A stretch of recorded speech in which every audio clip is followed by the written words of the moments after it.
Welcome to the story. Don't forget to like, subscribe, and support me. Tony Stark hadn't time meant to discover another universe, let alone a world teetering on the edge of destruction. But when you spend most of your days tinkering with quantum tech, accidents happen. And today's accident was monumental. Stark leaned back from his console, staring at the holographic display that floated before him. The probe he had sent through what he thought was a routine wormhole was feeding back images. Shattered buildings, smoke, the twisted remnants of civilization. What the hell, he muttered, pushing himself closer to the screen. His fingers flew over the console, zooming in, enhancing the feed. His heart sank as the full extent of the devastation came into view. This wasn't too bad just a disaster zone. It was an apocalypse. Entire cities lay in ruin, the sky darkened by the haze of destruction. Figures moved among the rubble, massive hulking forms unlike anything Tony had seen before, alien, unmistakably alien. Tony stood up, rubbing his face. He was no stranger to saving the world, but this was something else. A parallel universe, an invasion from another dimension. His mind raced with the possibilities, each more troubling than the last. Friday, he said, addressing his AI assistant, get me the data logs from the probe. I need a full analysis on whatever the hell is going on over there. The AI's calm voice responded immediately. The data is being compiled, sir. Initial scans suggest the presence of extraterrestrial life forms with technology far surpassing anything seen before. It appears they've already decimated most of the population.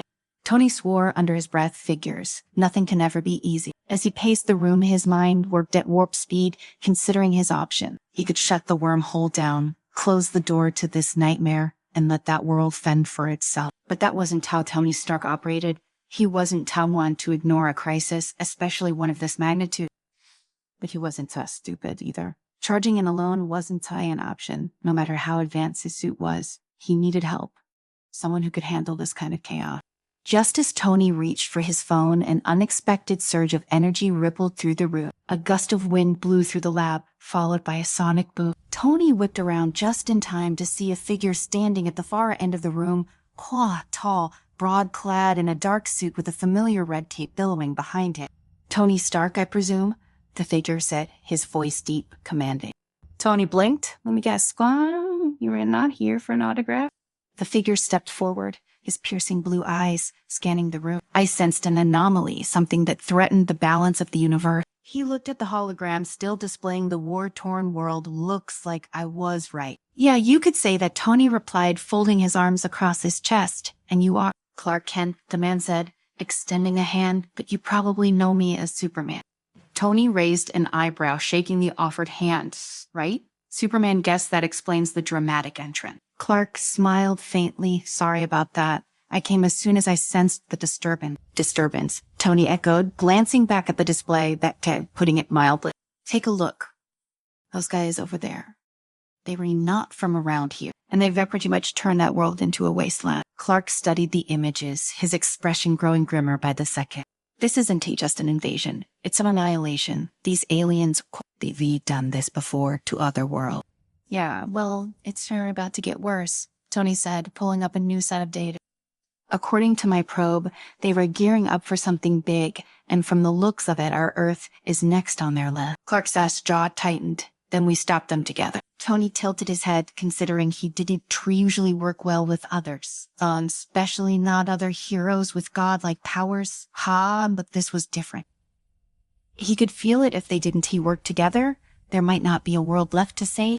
All right, Tony said, grabbing his helmet from the nearby table. But don't you think this is going to be a walk in the park, big guy? Those aliens, they've got tech that might even give your powers a run for their money. Clark nodded, unfazed. I am ready. Tony smirked, sliding his helmet on. Famous last word.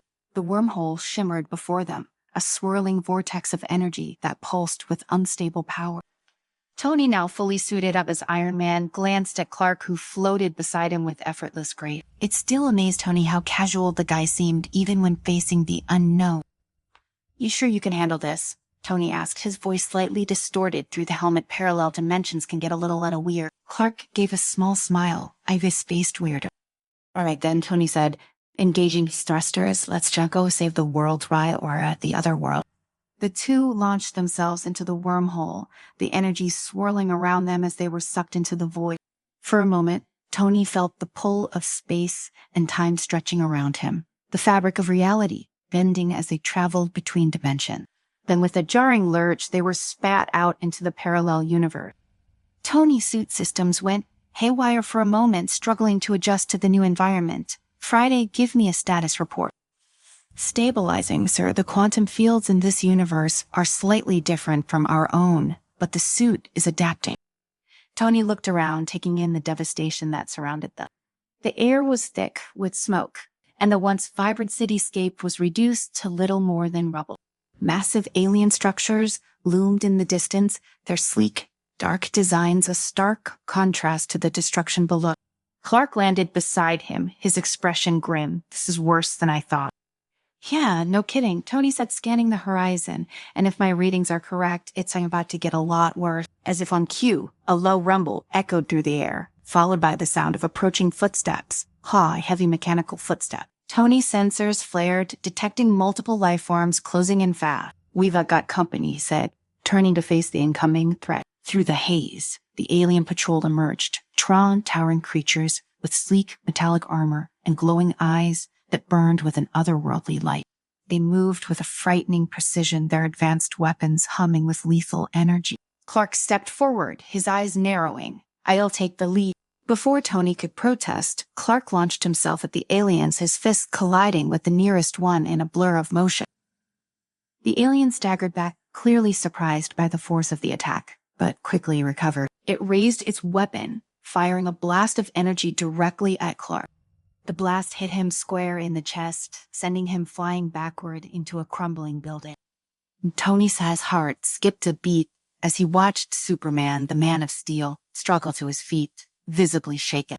It's a new, Tony muttered, engaging his repulsors and flying into the fray. He fired off a volley of missiles, targeting the aliens with pinpoint accuracy.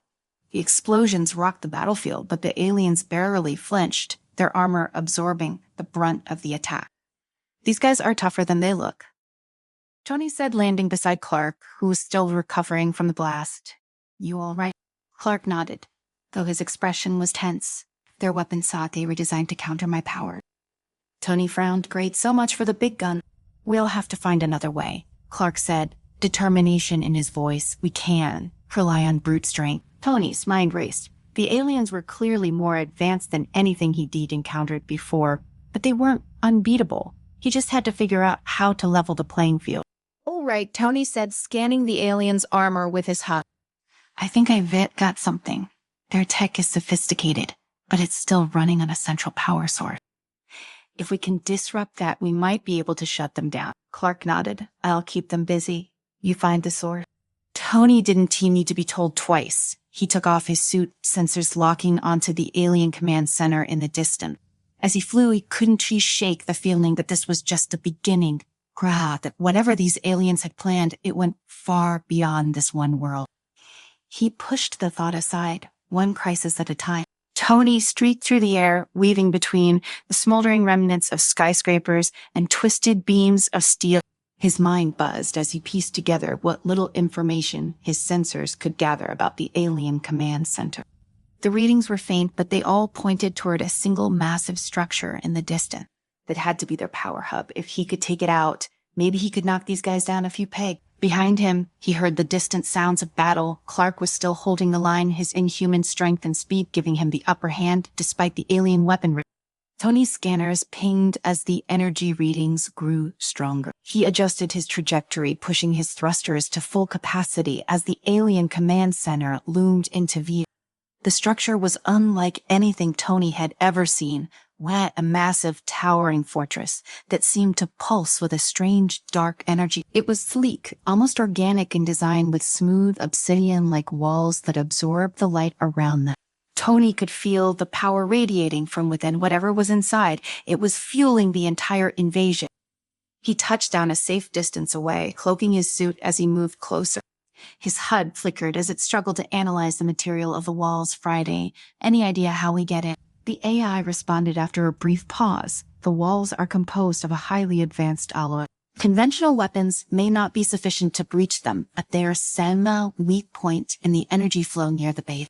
If you disrupt the power source, it may destabilize the structure. Tony smirked. Let's see if we can give them a little surprise. He maneuvered around the structure, keeping to the shadows as alien patrols moved through the area. His suit systems hummed quietly, amplifying his movements and allowing him to stay hidden.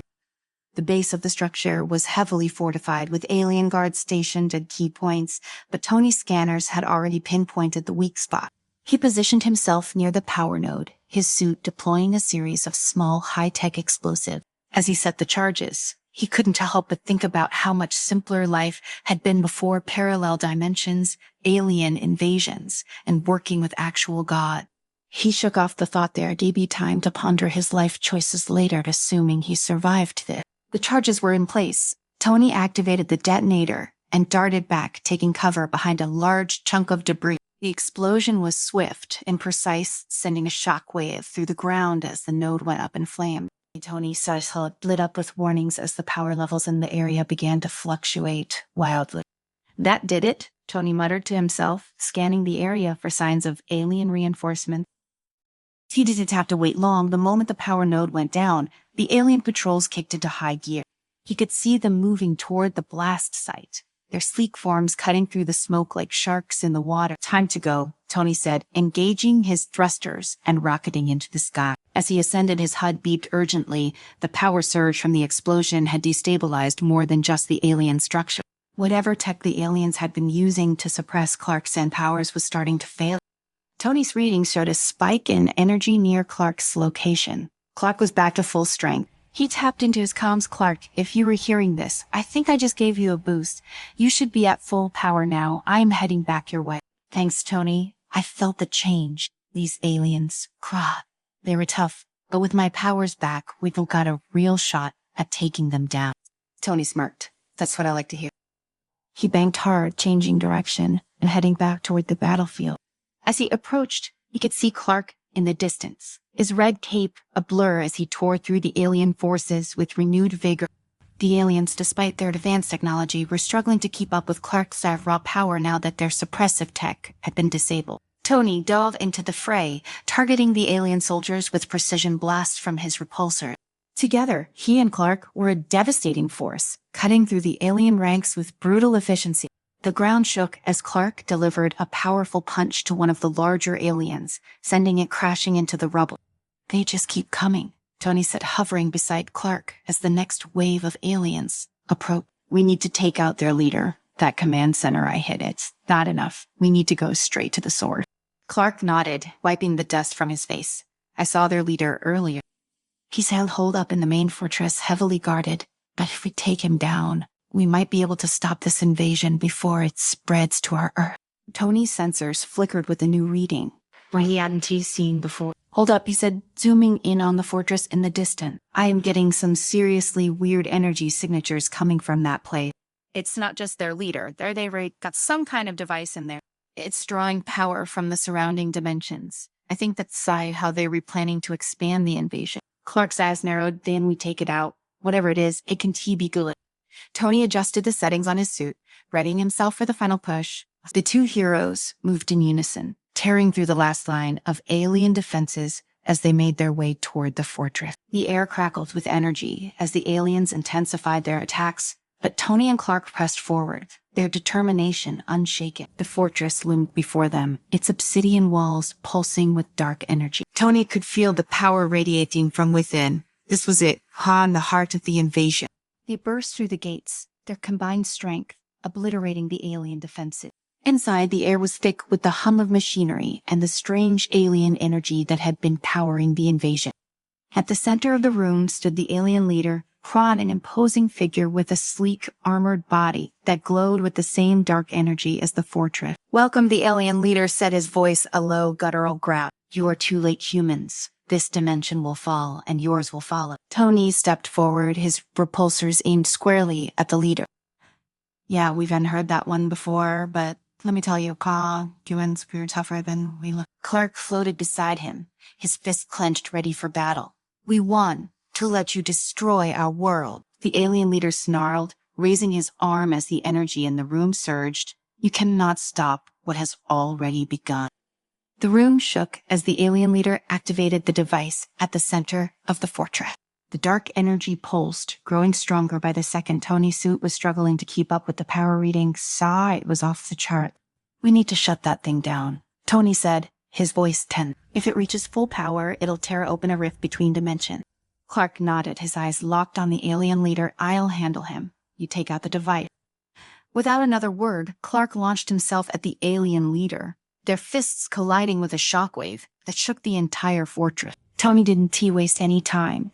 He sprinted toward the device, his mind racing as he analyzed its structure. It was more complex than anything he had ever seen, a swirling mass of energy and alien tech that defied logic. But Tony Stark wasn't turn one to back down from a challenge. He opened his suit's toolkit, deploying a series of devices that began hacking into the alien system. Alarms blared as the fortress's defenses kicked in. But Tony worked fast, his hands a blur, as he bypassed the security protocol. Behind him, the battle between Clark and the alien leader raged on. The alien set's energy blast lit up the room, but Clark dodged and countered with precision, his super strength proving more than a match for the alien's brute force. Still, the leader was relentless, his attacks growing more desperate as the device's power continued to build. Tony's shirt flashed red wine. He was running out of time. The device was nearing critical mass. If he didn't shut it down soon, the rift would tear open, and it wouldn't just be this world that was destroyed. Come on, Tony muttered, his fingers flying over the control. Finally, with a surge of triumph, he found the device's core. It was a delicate alien mechanism pulsing with energy. One wrong move, and the whole thing could blow, but Tony had never been afraid of high stakes.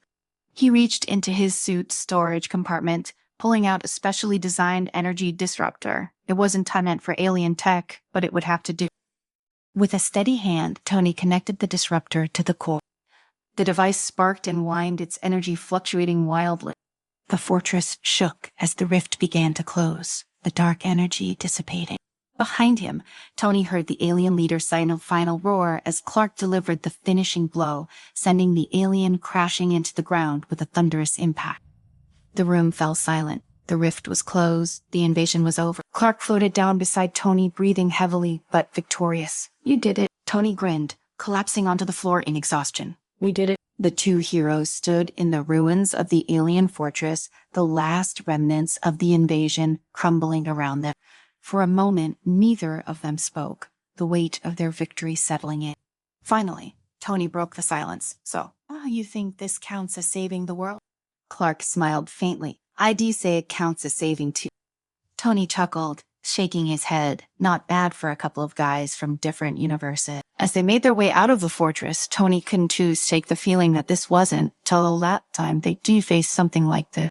The multiverse was vast, and there were plenty of other threats out there. But for now, they had saved the day, and that was enough. Tony glanced over at Clark. "You ever need help again, you know where to find me." Clark nodded. "Same goes for you." With that, they parted ways, each returning to their respective worlds.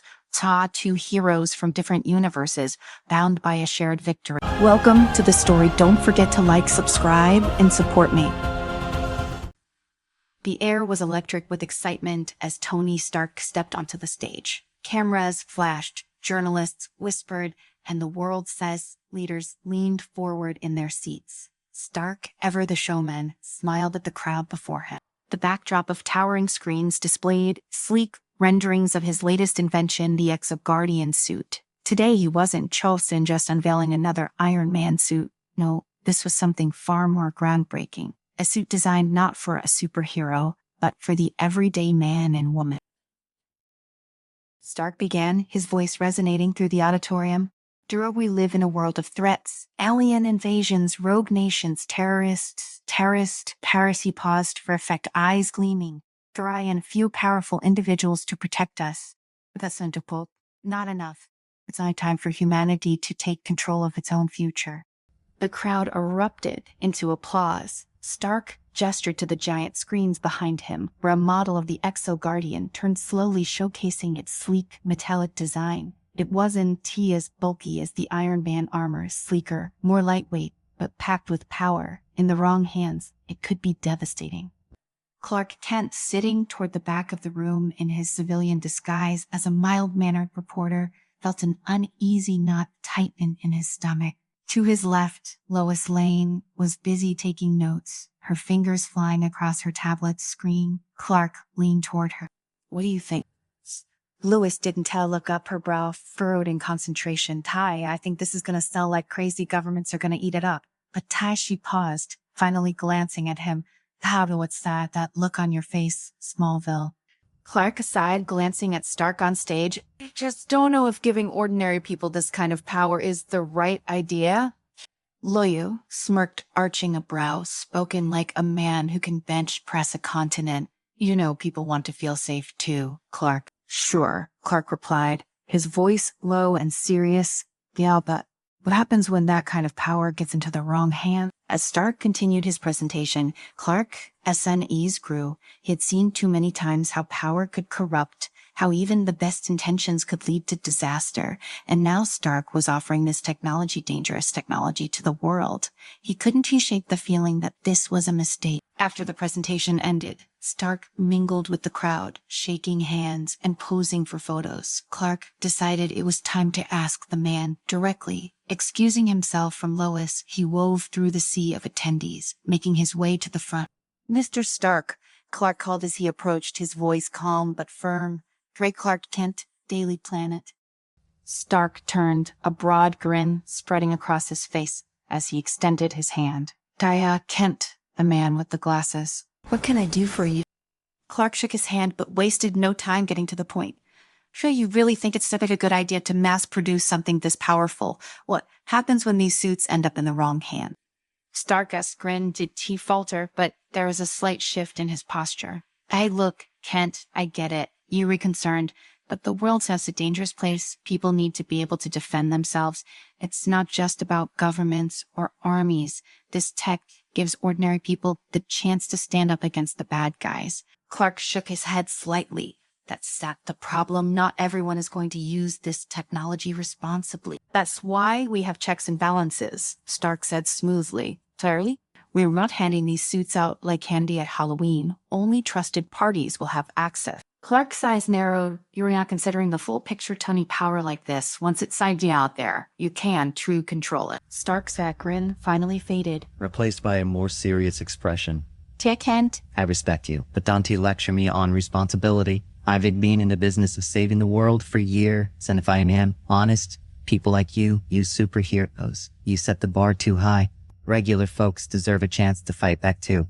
Clark's jaw tightened, but before he could reply, a commotion broke out near the entrance of the auditorium. Stark saw a security detail rushed forward, surrounding him. Clark caught a glimpse of a man in tactical gear being escorted out.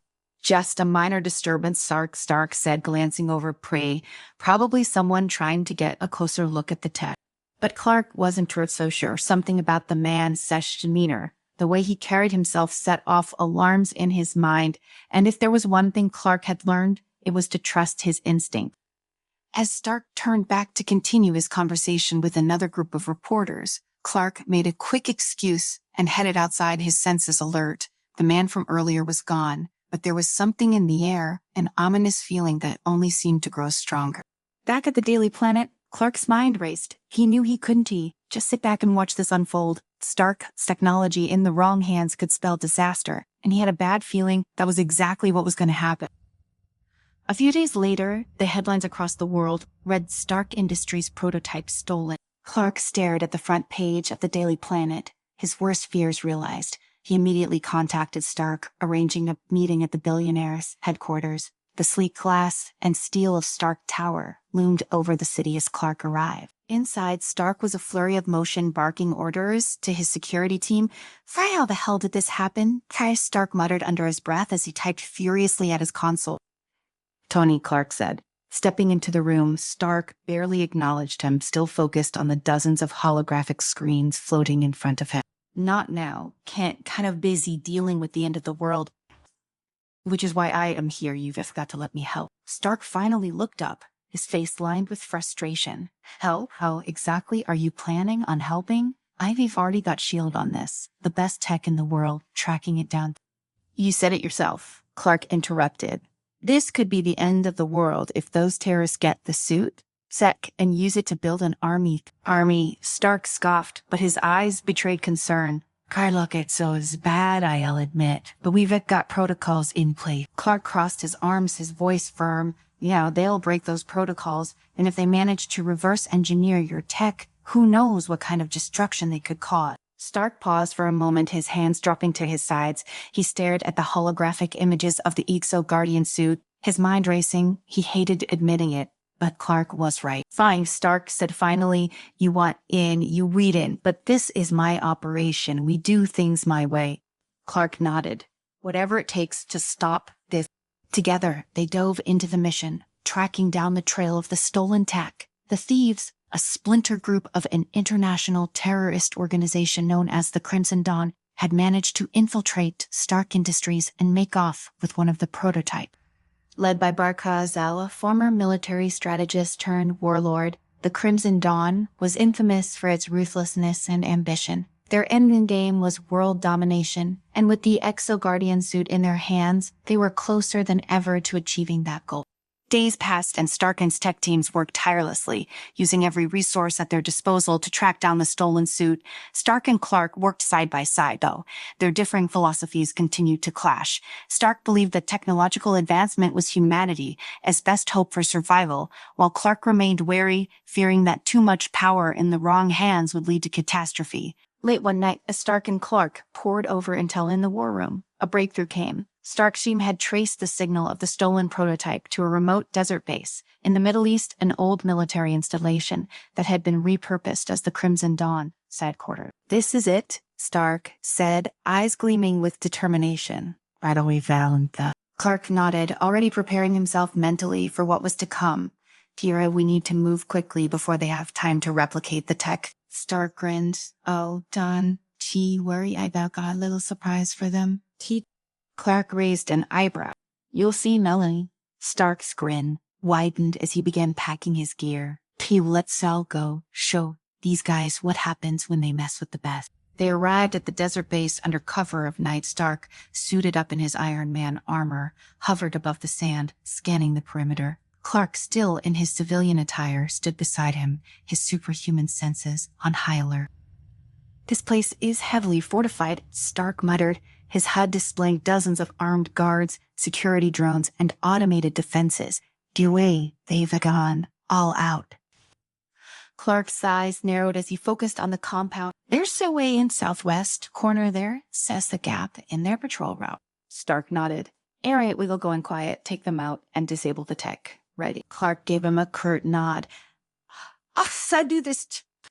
Together, they moved swiftly and silently, avoiding detection as they made their way through the desert toward the compound. Clark's keen senses guided them past the guards, while Stark and tech neutralized any security systems in their path. As they reached the heart of the compound, they finally came face to face with the Crimson Dawn's inner sanctum. Baroque Zal, a towering figure clad in a modified version of the Exo-Guardian suit, stood at the center of the room, surrounded by his elite soldiers, each wearing a similar, albeit less advanced, version of the suit.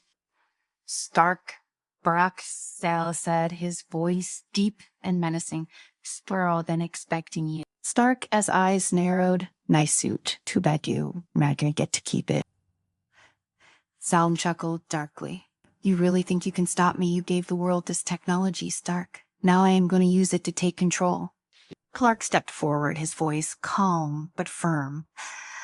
This ends here. Zal, you don't know what you're replaying with. Barakaka's eyes gleamed with malice as he raised his arm, the suit cess, weapons charging. I know exactly what I'm playing with, Superman. Barak Zal's arm lit up, the power of the Exo-Guardian suit surging through its circuitry as weapons clicked into place. Energy beams hummed to life, crackling with an ominous glow. Stark instinctively raised his gauntlet, ready to counter, but he knew that this wasn't just any opponent. Zal had Stark's own technology, altered, enhanced, and designed for war. Clark moved first, his speed a blur to everyone else in the room in less than a second. He was between Stark and Zal, catching the blast from Zal's energy cannon with his bare hands. The room trembled as the energy hit, Clark's sized chest dissipating harmlessly. His eyes glowed a fiery red as he turned his gaze towards Zal. You want to do this, Clark said. His voice steady, calm, but carrying a weight of warning. Zal sneered, "You don't get it. Superman, the world isn't about heroes anymore. It's about power. And that got the ultimate weapon." He fired again, this time aiming for Stark, but Clark was faster, intercepting the blast and hurtling it back toward the ground. With a flick of his hand, the ground shook as the energy exploded harmlessly into the concrete floor. Tony shut down his suit. Clark shouted as he took a step forward, keeping Zal's focus on him. Stark's ice fingers flew over his suit chest, console accessing the override system he had mentioned earlier. He designed the Exoguardian suits with a failsafe, a remote shutoff in case they ever fell into the wrong hands. But Zal had tampered with the tech. Stark could see it in the way the energy was pulsing erratically through the suit as a frame. "Clark, he's modified the interface. I need time," Stark shouted. Clark gave a small nod and launched himself at Zal, moving faster than anyone could track. His fist collided with Zal's chest, sending the warlord flying into the wall with a thunderous crash. Metal and concrete shattered as Zal's sub-body hit the far side of the room, but he recovered quickly, the Exoguardian suit cushioning the impact. Zal grinned, blood trickling from the corner of his mouth. "That all you got?" With a roar, Zal launched himself at Clark, his modified suit amplifying his speed and strength. The two clashed in the center of the room, the force of their blows shaking the compound. Sparks flew as energy beams collided with superhuman strength. Each hit from Zal's armored fists sent shockwaves through the walls, but Clark stood firm, using his superior strength to keep Zal at bay. Stark, still working furiously on his suit's size HUD, cursed under his breath. Zal had built in layers of encryption and countermeasures, but Stark was one of the smartest men on the planet. He wasn't about to let some terrorists outwit him. He just needed a few more seconds. Suddenly, one of Zal's soldiers lunged at Stark from behind. Stark barely had time to react before the man's fist, encased in an Exoguardian knockoff, slammed into his chest plate. The impact sent Stark crashing into a pile of crates. He groaned, his vision blurring as sparks flew from his suit, damaged systems. The soldier advanced, his arm raised for another blow, but before he could strike, Clark appeared in a blur of motion, grabbing the soldier by the arm and flinging him across the room. The man hit the far wall with a sickening thud, his suit sparking as it malfunctioned. "Stay down," Clark warned before turning back to Zal. Zal, taking advantage of the brief distraction, activated a hidden panel in his suit. His gauntlet morphed into a massive cannon, glowing with deadly energy. "You can stop progress, Superman," he roared, aiming the cannon directly at Clark. Clark braced himself, ready to withstand the blasts. But at that moment, Stark's voice crackled through the comms. "Got it." Suddenly, Zaliel's suit powered down, the energy cannon fizzled out, and the glowing lights along his armor flickered and died. Zali's eyes widened in shock as he staggered backward, the once mighty suit now just dead weight. Stark had managed to override the system, rendering Zal's stolen power useless. "No," Zal shouted, his voice filled with fury. He ripped off his helmet, throwing it to the ground as if his sheer will could reignite the suit. "This was supposed to be my victory." Clark stepped forward, his expression stern but not without sympathy. "You wanted power, now you were powerless. It's sign over." But Zal wasn't. He finished with a crazed look in his eyes. He pulled a small, glowing device from his belt, a detonator. Stark's heart skipped a beat as he realized what it was. He rigged the compound to blow, he shouted. Zal grinned through the blood on his face. "If I can have the power, no one will." Without hesitation, Clark sped forward, grabbing the detonator from Zalia's hand and crushing it in his palm before Zal could press the button. But Zal, the strategist, had a backup plan with his suit. Center power down, he pulled a second detonator from his pocket and pressed it. The entire base began to rumble. Stark's HUD flashed red as his suit detected multiple explosions being triggered throughout the compound. "Tony, we need to go," Clark shouted over the noise. Stark didn't need to be told twice. He activated his thrusters, lifting off the ground just as the wall started to cave in. Clark grabbed Zal, hoisting the defeated warlord over his shoulder before taking to the air himself. The two heroes shot out of the compound as the ground beneath them erupted in a series of massive explosions. The desert lit up with fire and debris as the compound was reduced to rubble. Stark and Clark landed a safe distance away, watching as the smoke and flames filled the night sky. Zool, still slung over Clark's shoulder, groaned in defeat. "You'll never win," Zal muttered weakly. "There will always be someone else saw someone stronger." Stark knelt beside him, his face hard, maybe, but it won to be you. He tapped a button on his gauntlet, signaling S.H.I.E.L.D. to send a recovery team for Zal and the remaining terrorists. As the dust settled and the emergency teams arrived, Clark turned to Stark. "It's size done." Stark nodded, but there was a weariness in his eyes. "Yeah, it's sent done." They stood in silence for a moment, watching as the flames slowly died out. The mission was a success, but the cost weighed heavily on both of them. Stark had seen firsthand how easily his technology could be turned into a weapon of mass destruction, and Clark had witnessed how power, no matter its form, could corrupt even the most brilliant minds. "I should have listened to you from the start," Stark admitted, his voice quieter than usual. "I was so focused on making the world safer that I didn't have stop to think about the consequences." Clark glanced at him, the faintest smile on his face. "You were trying to help. But power, whether it's sight from technology or superhuman abilities, comes with responsibility." Stark chuckled softly, shaking his head. "You sound like my dad." "Well, he was right," Clark said, his smile fading. "And so were you. Technology can help people, but only if it's used wisely. It's about finding that balance." Stark sighed, his gaze fixed on the smoldering ruins of the compound. "I am going to put more restrictions on the Exoguardian program. Stricter vetting, tighter control, no more mass production." Clark nodded approvingly. "That start." As the sun began to rise over the horizon, casting a warm glow over the desert, Stark extended his hand to Clark. "Thanks for saving my ass back there. Couldn't have done it without you." Clark shook his hand firmly. "We're in this together. Tony, just remember sometimes it takes more than just technology to save the world." Stark grinned, his confidence returning. "Yeah, well, do you get used to me asking for help? I am still the genius billionaire, playboy, philanthropist around here." Clark chuckled. "Wouldn't dream of it." With that, they turned and walked toward the waiting S.H.I.E.L.D. transport, their partnership. Though reluctant at first, now forged in the fires of battle. They had stopped a catastrophe, but both knew that the fight for the future was far from over. There would always be new threats, new challenges, and new ways to misuse power. But as long as men like Tony Stark and Clark Kent stood together, the world had a fighting chance. Welcome to the story. Don't forget to like, subscribe, and support me. The world had never seen anything like it. All over the globe, inexplicable events were unfolding, massive disasters, prevented by unseen forces, technological breaches, performed with surgical precision, and a series of superhuman appearances in the most unlikely places. No one understood who was behind these incidents, but one thing was clear: something powerful and dangerous was lurking in the shadows. Tony Stark stood on the rooftop of Stark Tower, staring at the holographic projections floating in front of him. Reports from across the world showed incidents that, while seemingly unrelated, all bore the mark of advanced technology and frightening precision.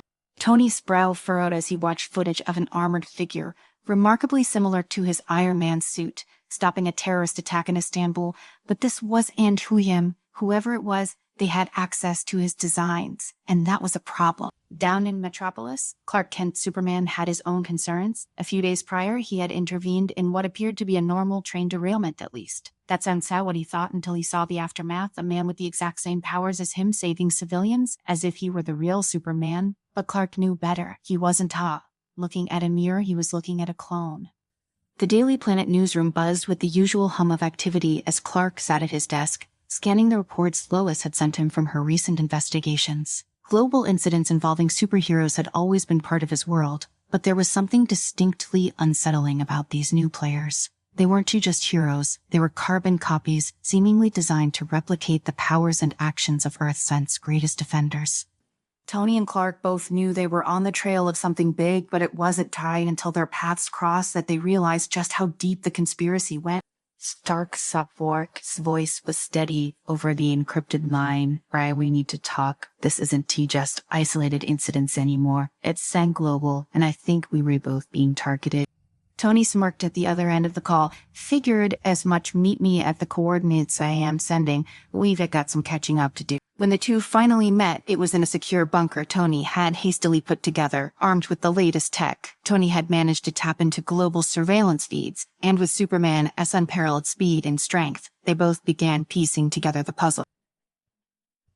They were cloning us, Tony said bluntly, pulling up data on the numerous reports of individuals with their abilities popping up all over the globe. Clark frowned, his piercing blue eyes narrowing as he studied the footage.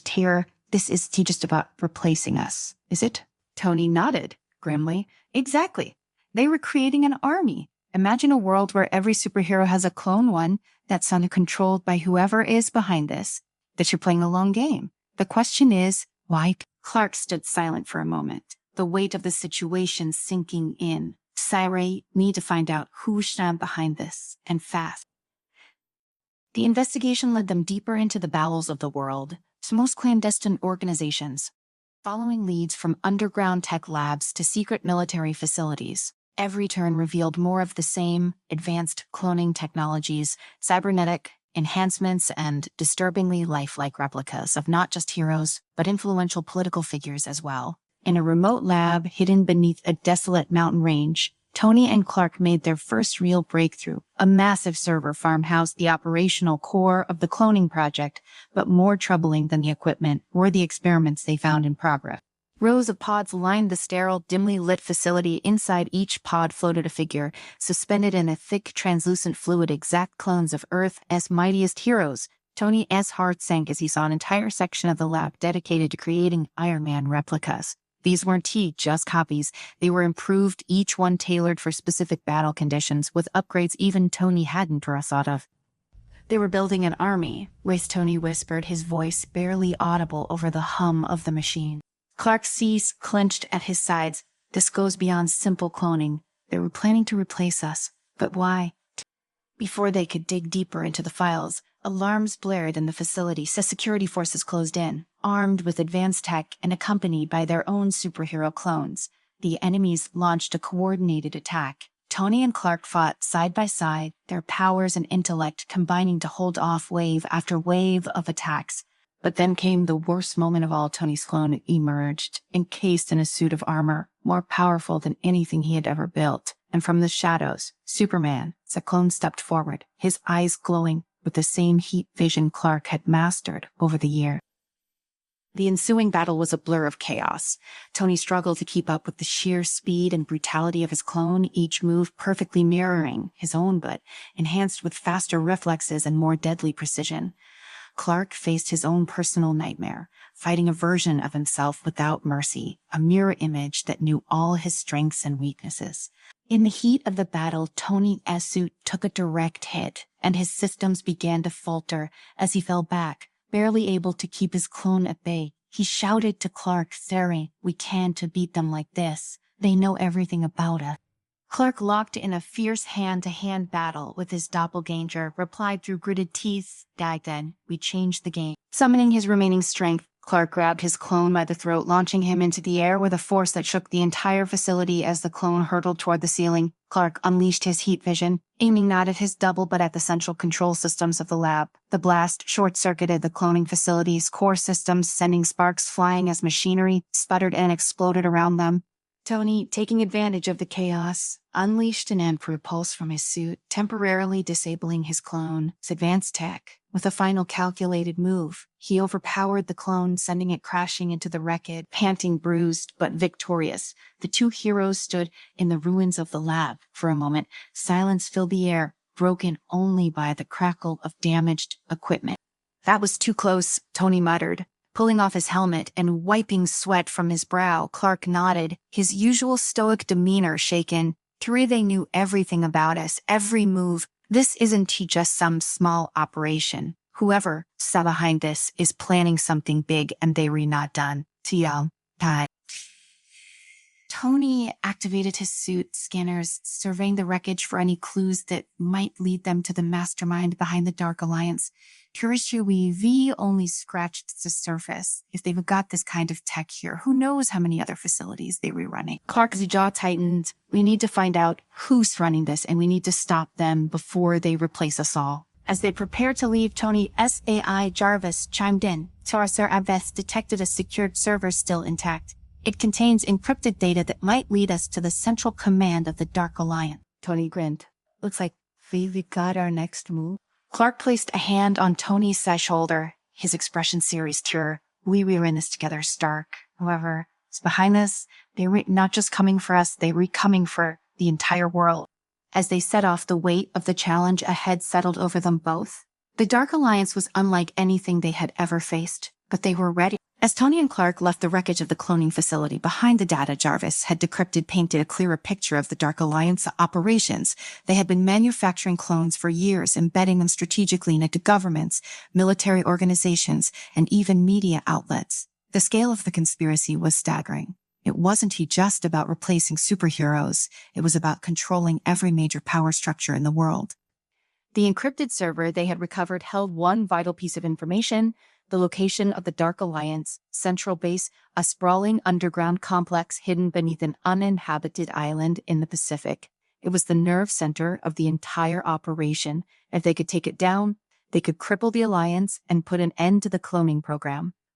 The mission ahead was clear, but it was far from simple. The island was heavily fortified, protected by advanced drones, automated defenses, and of course, more superhuman clones.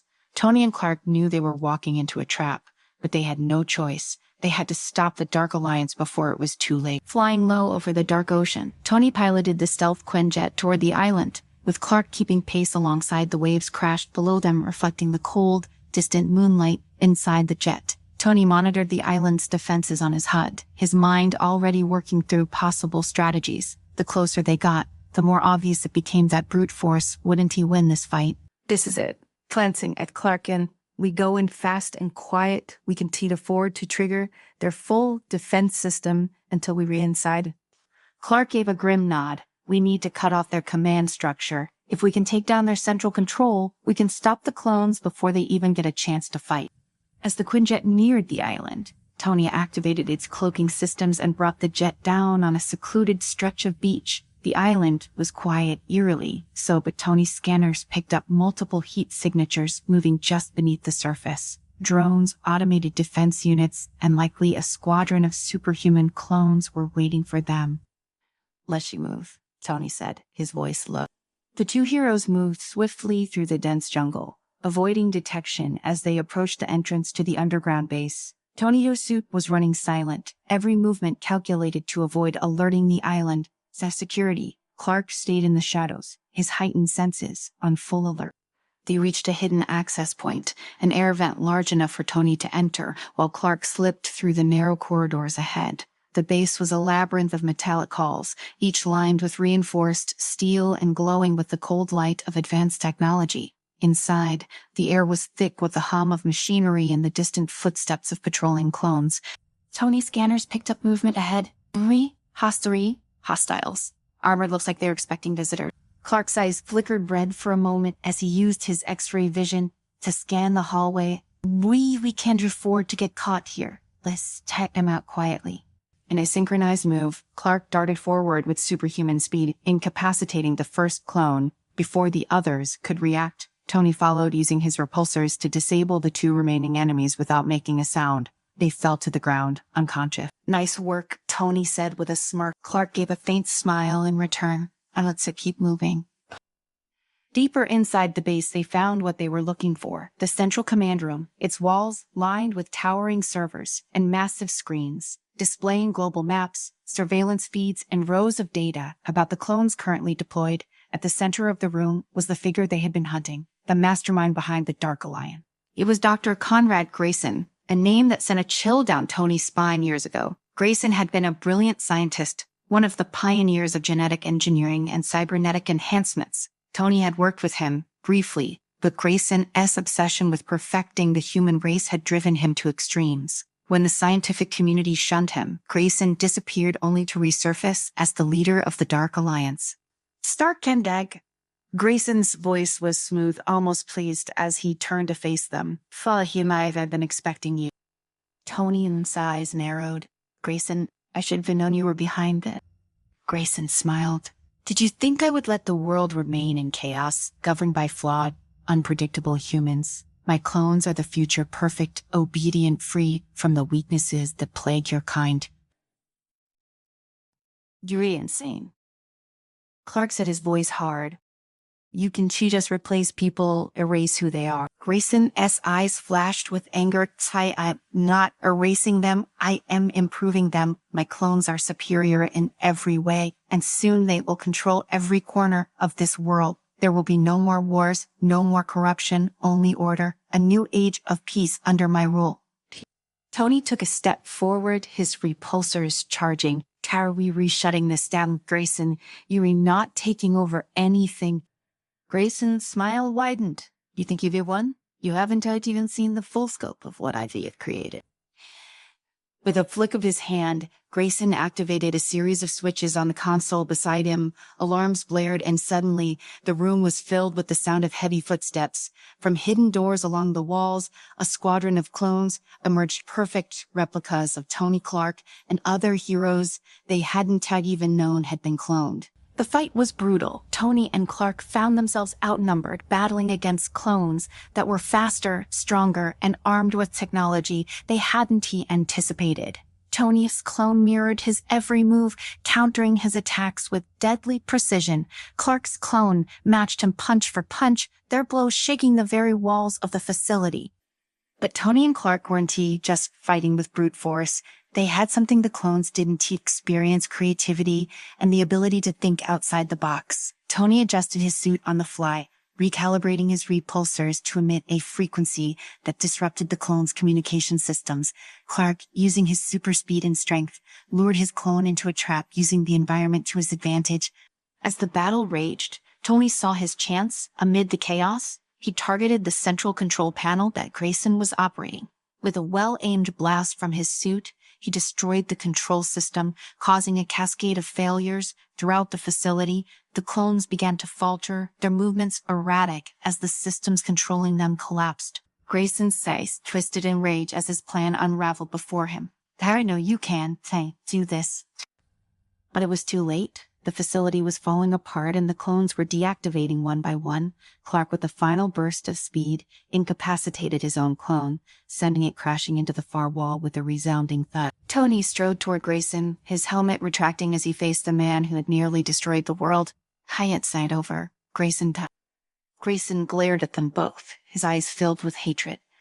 You think you've won? This isn't the end. You can stop progress. Clark stepped forward, his gaze steady. Callie, this isn't progress, it's sim control, and it's from. As the last of the clones fell, Grayson was taken into custody, and the facility's self-destruct sequence began to activate. Tony and Clark escaped just in time, flying away from the island as it erupted in a massive explosion behind them, the Dark Alliance and base consumed by flame. As they flew back toward the mainland, Tony glanced at Clark. We did it. Clark nodded, his expression thoughtful. For now, but there will always be others like Grayson, people who think they can control the world by replacing what makes us human. Tony sighed, but a hint of a smile played at the corner of his lips. Sorry. They were gonna have to get through us first. The two heroes parted ways, knowing that while the battle was won, the fight to protect humanity from those who sought to control it would never truly be over. But for now, at least, they had made sure the world remained in the hands of the people it belonged to. Welcome to the story. Don't forget to like, subscribe, and support me. The world buzzed with tension, a hum that stretched across cities, towns, and continents. All eyes turned skyward as an ominous message crackled through the global emergency channel. A colossal surge of energy was approaching Earth, faster than light, faster than reason. No one knew what it was. Scientists were baffled, politicians were terrified, and civilians, left in the dark, could only feel the creeping dread. Tony Stark sat in his sleek lab, surrounded by holographic screens projecting streams of data. Every calculation, every sensor readout pointed to the same grim conclusion. The energy signature was unlike anything ever recorded, dwarfing even the most dangerous extraterrestrial threats Earth had faced. And there at the core of the incoming storm was a figure of the destroyer, Exquisite. Stark's fingers drummed against the armrest of his chair, his mind racing. This isn't just another invasion, he muttered to himself. This is extinction level. The door slid open, and a holographic display of Jarvis flickered to life beside him. Sir, all global governments have initiated emergency protocols. The United Nations is requesting immediate aid and... I know, interrupted, his voice low, his gaze hardened as he flicked away one of the holographic screens with a swipe. None of them are prepared for this. Hell, I'm not even sure I am. But there was no time to doubt, no room for hesitation. Earth had faced countless threats, from alien invasions to interdimensional terrors. But this was something else. Tony stood striding to the center of his workshop where a newly constructed suit of armor hovered in its containment field. This wasn't like his usual Iron Man suits. This one was different. Larger, more complex, and built with materials and technology even his genius hadn't fully mastered. Antimatter. It was dangerous, volatile, and incredibly powerful, just the kind of edge they'd earn. Tony reached out, his fingers tracing the contours of the armor. If this doesn't work, he whispered, we re-screw. As the hum of the machinery filled the room, Tony activated the communication channel he had been avoiding for days, the one that connected him to Superman. Across the globe, in the heart of Metropolis, Clark Kent stood on the rooftop of the Daily Planet, his cape billowing in the wind. His super hearing had picked up the transmissions long before they reached the ears of the general public. The surge of energy hurtling toward Earth, the fear in the voices of the scientists who had no answers. It was all too familiar. He had faced threats before, cosmic forces, beings of unimaginable power, but this felt different. He could sense it. Then the call came through. Stark, Clark greeted, his voice steady, though a hint of weariness slipped through. Superman, Tony's voice crackled over the comms. I assume you've even heard the news. I have. Clark turned his gaze toward the horizon, his enhanced vision, cutting through the layers of atmosphere, locking onto the distant disturbance far beyond Earth, S-orbit. I've been monitoring it for the last few hours. It's sent a powerful... Tony's voice was tense, more than Clark had ever heard it before. Powerful doesn't begin to describe it. Thing Exquisite is on a different level. We talking the ability to rip planets apart. I've been running simulations, and if we don't stop him before he reaches Earth, well, let's just say there's one TB in Earth left to say. Clark's jaw tightened. I will do whatever it takes. We stop him together. There's a pause on the other end. You say that, but you and I, we've all got different methods. You rely on hope, on brute force this time. Hope might not cut it.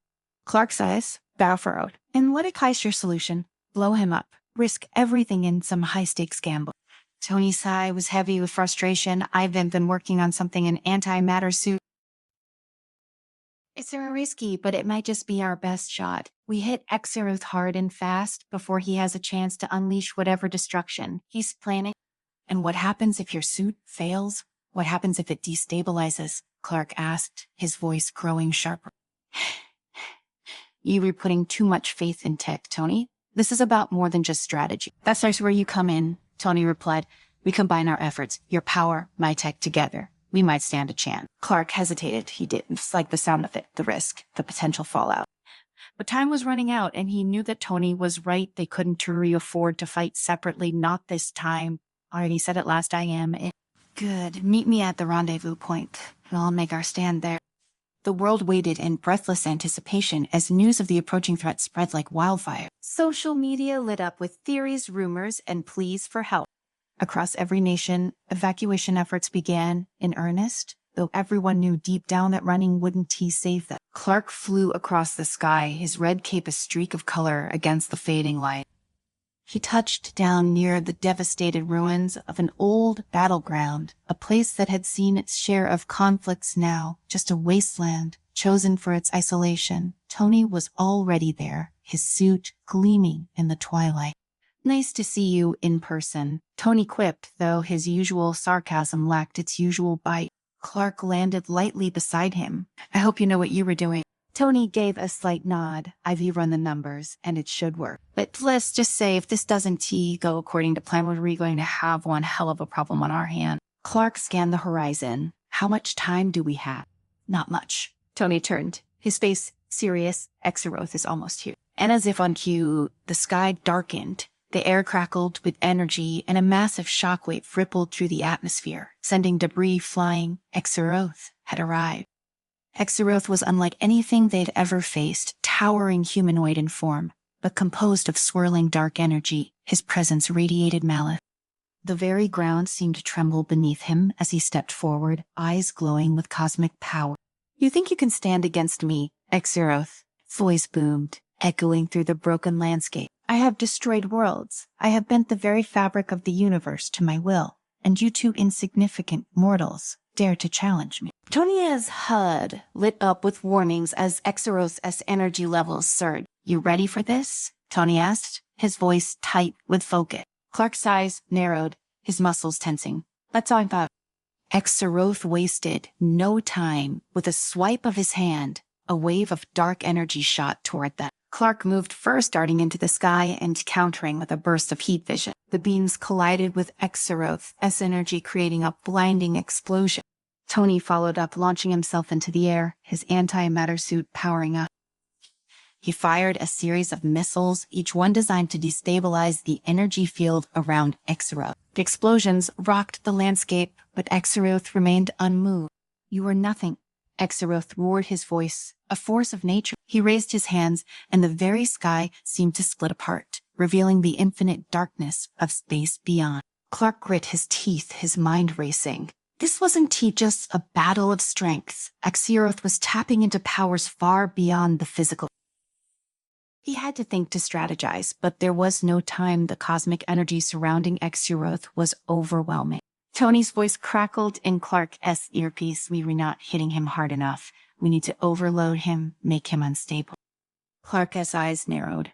Then let's do it. With a burst of speed, Clark flew straight at Exaroth, his fists glowing with energy. Exaroth turned, his eyes flashing with cosmic fire, but Clark was too fast. He slammed into Exaroth with enough force to shatter mountains, sending the alien reeling. Now start, Clark shouted.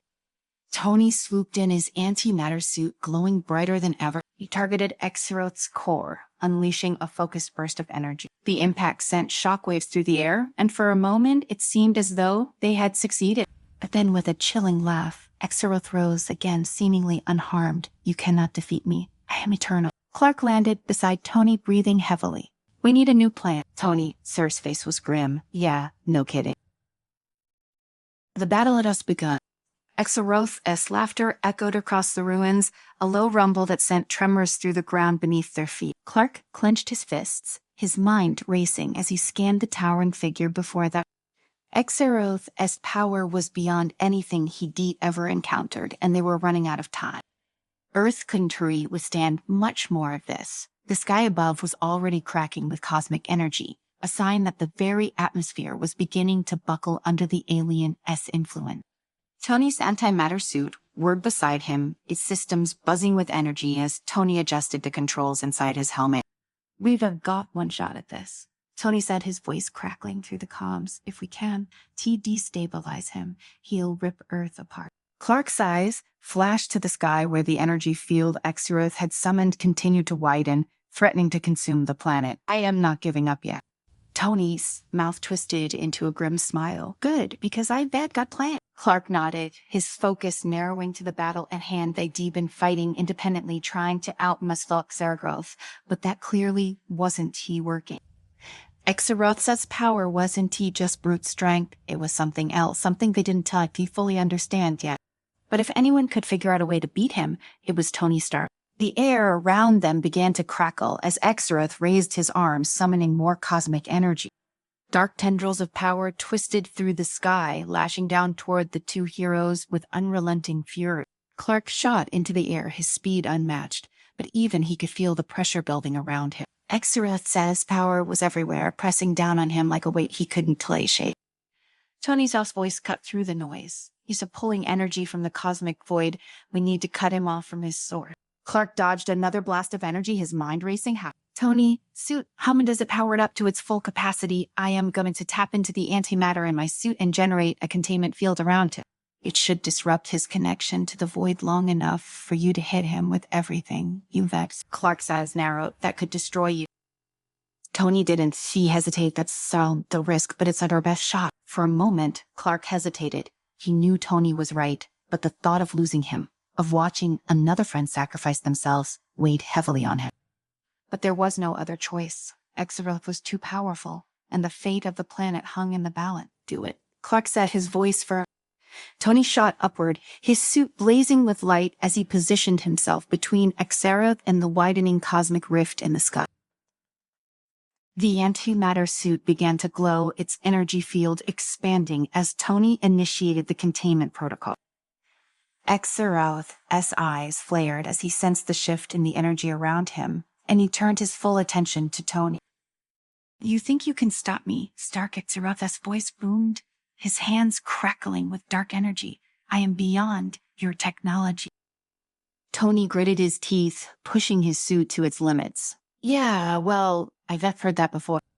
With a roar, Exareth unleashed a blast of cosmic energy directly at Tony, but the antimatter field held. The energy collided with the containment barrier, sending shockwaves through the air but not breaking through. Tony's soft hands shook as he struggled to maintain the field, his HUD flashing warnings about the suit's ice integrity. Clark now, Tony's soft voice was strained, but he held his ground. Clark didn't waste a second. With a burst of speed, he shot toward Exareth, his eyes glowing with heat vision as he unleashed a powerful blast at the alien's core. The beam struck Exareth square in the chest, sending cracks of energy rippling across his body. Exareth screamed in fury, his form flickering as the containment field cut off his connection to the cosmic void. For the first time, Clark saw something in Exareth's eyes that hadn't been there before. Fear. Clark pressed the advantage, pushing harder with his heat vision, pouring every ounce of strength he had into the attack. Exareth's body began to destabilize, the dark energy that surrounded him flickering and fading. The ground beneath them shook as the cosmic rift in the sky started to close, the energy collapsing in on itself. But Exareth wasn't done yet. With a final surge of power, he lashed out at Clark, striking him with a wave of energy that sent him crashing to the ground. Clark gasped as the impact knocked the wind out of him, but he pushed himself to his feet, his eyes locked on Exareth. Tony's third voice came through the comms, weak but determined. We've got him on the ropes. One more hit, and he's done.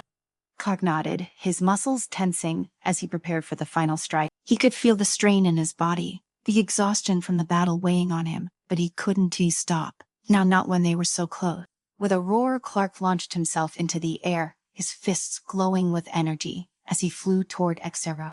The alien's eyes widened in realization as Clark slammed into him with everything he had.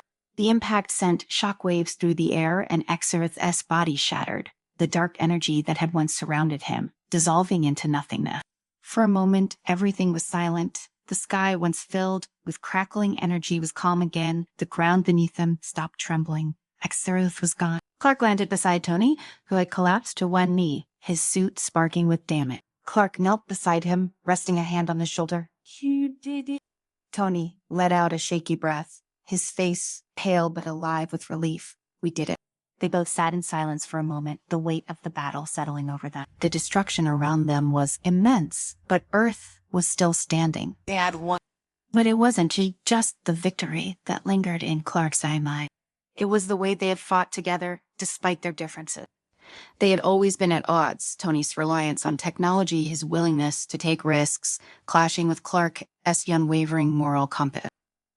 But in the end, they had found a way to work together, to combine their strengths in a way that neither of them could have done alone. Clark stood, offering a hand to Tony. You're a good man, Stark. Tony looked up at him, a small smile tugging at the corner of his mouth. Don't go getting sentimental on me, Ken. Clark chuckled, pulling him to his feet. I want to, but you should know, you did more than just save the planet today. Tony raised an eyebrow. Yeah, and what's of that? Clark looked out at the horizon, where the first rays of sunlight were beginning to break through the cloud. You proved that sometimes, even when everything seems hopeless, we can still find a way together. Tony didn't respond for a moment, his gaze following Clark's, toward the rising sun. Maybe you reread, right? he said quietly, "but don't you get used to me agreeing with you." Clark smiled. Wouldn't dream of it. They stood there for a while longer, watching as the light slowly returned to the sky, the weight of the battle fading but the memory of it etched into their mind. Together, they had faced the impossible and come out the other side stronger for it. And as they turned to leave, ready to face whatever challenges the future might hold, they knew that no matter what came next, they would stand together. Welcome to the story. Don't forget to like, subscribe, and support me. The galaxy was on the edge of chaos. Tensions between Earth and the alien coalition had escalated to the point where war seemed inevitable. At the heart of it all was territory vast, resource-rich regions in the distant reaches of space that Earth had only begun to explore. The Galactic Council, the governing body that sought to mediate interstellar conflicts, had called for a meeting to discuss the matter. But when diplomacy failed, an alternative solution was proposed, one that harkened back to an ancient tradition of galactic peacekeeping, a race. The cosmic race was no ordinary competition. It was a test of speed, strength, strategy, and survival. Throughout the centuries, disputes between planets were sometimes settled by this grand event. The winners would gain their claim, while the losers would be forced to yield. It was a way to prevent widespread destruction, but it was also a battle of wits and skill on a cosmic scale. Earth had never participated in the race before. Humanity, a relatively new entrant into the intergalactic community, was still finding its place among the more advanced civilizations. But now, the stakes couldn't be higher. Earth's leaders knew that losing this race would mean more than just relinquishing territory. It would likely mean the collapse of Earth's fragile alliances with other planets, leaving them vulnerable to invasion and subjugation. In a desperate move, Earth's government turned to Tony and Clark. Tony was a technological prodigy from a young age. He had a gift for building things that no one else could even imagine. He made a name for himself by developing spacecraft systems that could rival some of the most advanced alien technology. He had a vision for how humanity could reach beyond its limits, but he wasn't much of a team player. For Tony, it was all about the machines, the technology. People just tended to get in the way. Clark was different. He was an athlete, a competitor through and through. Thanks to genetic enhancements from Earth's cutting-edge bioengineering programs, Clark possessed superhuman speed. He could run faster than any human or alien alive, but he wasn't just fast. He was strategic, calculating, always one step ahead of his opponent. He thrived in high-pressure environments, but he wasn't sure about Tony. They had never worked together before, and Clark wasn't convinced that technology alone could win the race. The Galactic Council's decision to hold the race was announced with great fanfare, and the participants were summoned to a neutral planet known as Akranos, located at the crossroads of several star systems. Akranos was a desert world, its vast landscapes dominated by towering sandstone cliffs and endless expanses of barren plain. It had once been a thriving hub of galactic trade, but now it served as the starting point for one of the most dangerous competitions in the known universe. As Tony and Clark arrived on Akranos, they couldn't help but feel the weight of the moment. The other competitors had already begun arriving, each representing a different world, each with their own unique abilities and technology. Some were renowned for their speed, while others relied on brute strength or advanced weaponry to outmaneuver their rival. There were rumors of sabotage, of underhanded tactics that could derail Earth's chances before the race even began. The Galactic Council, a group of elder statesmen from various worlds, gathered in the main hall to explain the rule. The race would take place across multiple sectors, each with its own set of challenges. It wasn't just about who crossed the finish line first. Survival was just as important. Competitors would need to navigate asteroid fields, gravitational anomalies, and even temporal distortions that could trap them in pockets of warped time. But most importantly, they would have to face each other. Remember, the council speaker said in a deep, resonant voice, "This race is not only a test of speed. It is a test of strategy, of intelligence, and of cooperation. There will be obstacles that cannot be overcome by strength alone." Tony smirked as he glanced over at Clark. Cooperation, he wasn't sure how much he could rely on that. He was used to working alone, solving problems with technology and ingenuity. But now the survival of Earth depended on their ability to work together. Back at the hangar, Tony inspected the ship he had designed for the race. It was sleek, angular, and made of materials that could withstand extreme pressure and heat. The ship's name Velocity was etched on its side in bold letters. Tony had incorporated alien tech into the design using what he had learned from studying the ships of other races. It wasn't just fast, it was adaptable with shielding systems that could modify themselves based on the environment. Clark stood nearby watching as Tony tinkered with the ship's side engine. He wasn't a mechanic, but he knew enough about speed to appreciate the importance of the ship's design. His role in the race would be different. He would be piloting the ship at crucial moments, relying on his reflexes and instincts to navigate through the toughest sections of the course. His enhanced speed wasn't just about running, it affected his entire body, giving him quicker reactions and heightened senses. "You think this thing will hold up?" Clark asked, folding his arm. Tony didn't look up from his work. "It'll do more than hold up, it'll win." Clark raised an eyebrow, bold statement. "Considering we haven't even seen the competition up close yet." Tony finally glanced up. "We don't need to see them, we just need to be faster, smarter, and more prepared. Let them play their games. We'll win with science." Clark wasn't convinced, but he wasn't about to start an argument. He needed to focus. The race was only hours away, and they had a lot of work to do if they were going to beat the odds. The morning of the race dawned with a fiery red sky over Carano. The competitors gathered at the starting line, their ships gleaming under the harsh light of the desert sun. The atmosphere was tense, and Tony could feel the weight of every other racer's gaze on them. Earth's participation in this race was a gamble. No one really expected them to win. Humanity was still seen as the underdog, a species that had barely scratched the surface of interstellar travel. The starting line was a massive platform suspended in the air, hovering above the ground with anti-gravity technology. The ships were lined up side by side, each one a testament to the technological prowess of the worlds they represented. Some ships were hulking behemoths, bristling with weapons and shields. Others were sleek and streamlined, built for speed and agility. Tony's Velocity was somewhere in between, a balance of power and finesse, designed to adapt to whatever challenges lay ahead. Clark climbed into the pilot's seat, adjusting the controls as Tony ran through the final checks on the ship system. Everything seemed in order. The engine hummed with power, the shields were at full capacity, and the navigation system was synced to the race course. The Galactic Council speaker stepped forward, his voice booming across the platform. "Racers, prepare yourselves. The first section of the race will take you through the Acroanios asteroid field. From there, you will navigate the treacherous rings of the gas giant Eureka before entering the sector of the unknown.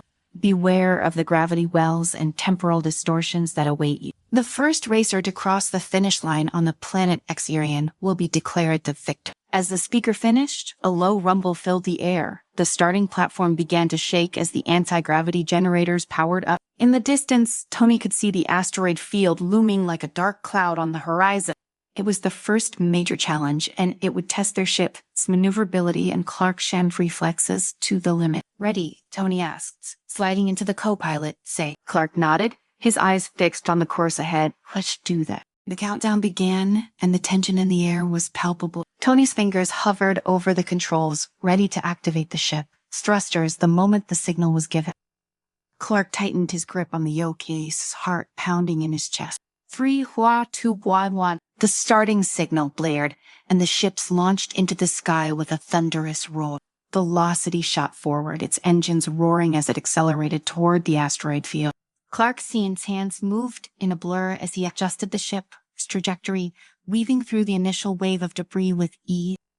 Tony monitored the systems, keeping a close eye on the shield levels and engine output. Behind them, the other ships jostled for position, some already firing off shots in an attempt to disable their competitors.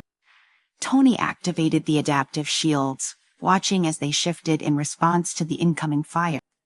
The ship hummed with energy, the shields absorbing and deflecting the attack. "We are clear for now," Tony said, glancing at the radar, "but it's only going to get worse from here." Clark nodded, his focus unwavering. "Let them come. We've got this." As they entered the asteroid field, the debris became denser, the chunks of rock growing larger and more unpredictable. Clark's reflexes were put to the test as he dodged and weaved through the obstacles, his enhanced speed allowing him to make split-second adjustments. The ship moved like a shadow, slipping through the gaps in the asteroids with precision. But then, out of the corner of his eye, Tony saw something. One of the larger ships was angling toward them, its weapons locked on. Brace yourself, Tony shouted. Clark reacted instantly, pushing velocity into a sharp dive as the enemy ship opened fire. Bright streaks of energy crackled through space, barely missing their craft. Tony-san's fingers flew across the controls, rerouting power to the shields while keeping a close eye on their surroundings. The asteroid field was unforgiving. One wrong move, and they'd be reduced to debris. We can outrun them in here, Tony muttered, his mind racing. They've got the advantage in firepower. Clark's jaw tightened. Then we outmaneuver them. He yanked the controls hard to the right, narrowly avoiding a cluster of spinning rock. The enemy ship, a hulking beast with thick armor, tried to follow, but it couldn't match their agility. It clipped one of the asteroids, sending chunks of debris scattering through space. Tony grinned as he saw the ship fall back slightly, but they weren't out of danger. Yet more ships were closing in, and the asteroid field was becoming a maze of destruction. Clark veered left, threading velocity between two massive boulders. The ship shuddered as the shields absorbed another blast, but Tony's adjustments held steady. The adaptive shields pulsed with energy, redirecting the incoming fire just in time. They had only seconds to react as another barrage from a third ship rained down on them. "Hang on," Clark shouted, pulling the ship into a steep climb. Beauty forces pressed against them, but velocity responded beautifully, cutting through the field like a blade. Tony's eyes flicked to the radar. They were still tailing us, but we've got some breathing room. Head for the far side of the field. There's a gap in the debris we can slip through. Clark nodded, his hands steady on the controls. He could feel the pressure mounting, but this was where he thrived. The faster they went, the more the world around him seemed to slow down. He could see every movement, anticipate every obstacle. They dodged another volley of fire, skimming the edge of a massive asteroid that was slowly rotating through space.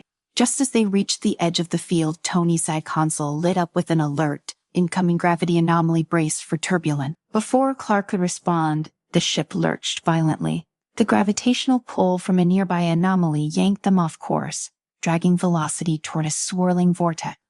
The thrusters sputtered under the strain, and Tony frantically rerouted power to keep the ship from being torn apart. "We were getting pulled in," Tony shouted, gripping the edge of his seat. Clark fought the controls, every muscle straining as he tried to wrestle the ship back on course. The vortex loomed closer, a churning mass of distorted space-time that threatened to consume them. He could feel the ship groaning under the pressure, but he wasn't about to give up. "Hold on," Clark growled through clenched teeth, pushing the engines to their limit.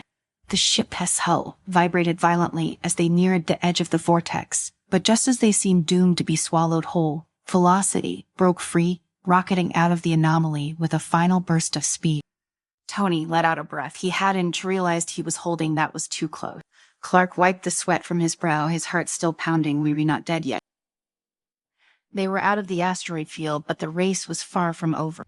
The next challenge loomed ahead, the treacherous rings of Eureka, a gas giant known for its violent storms and unpredictable magnetic field.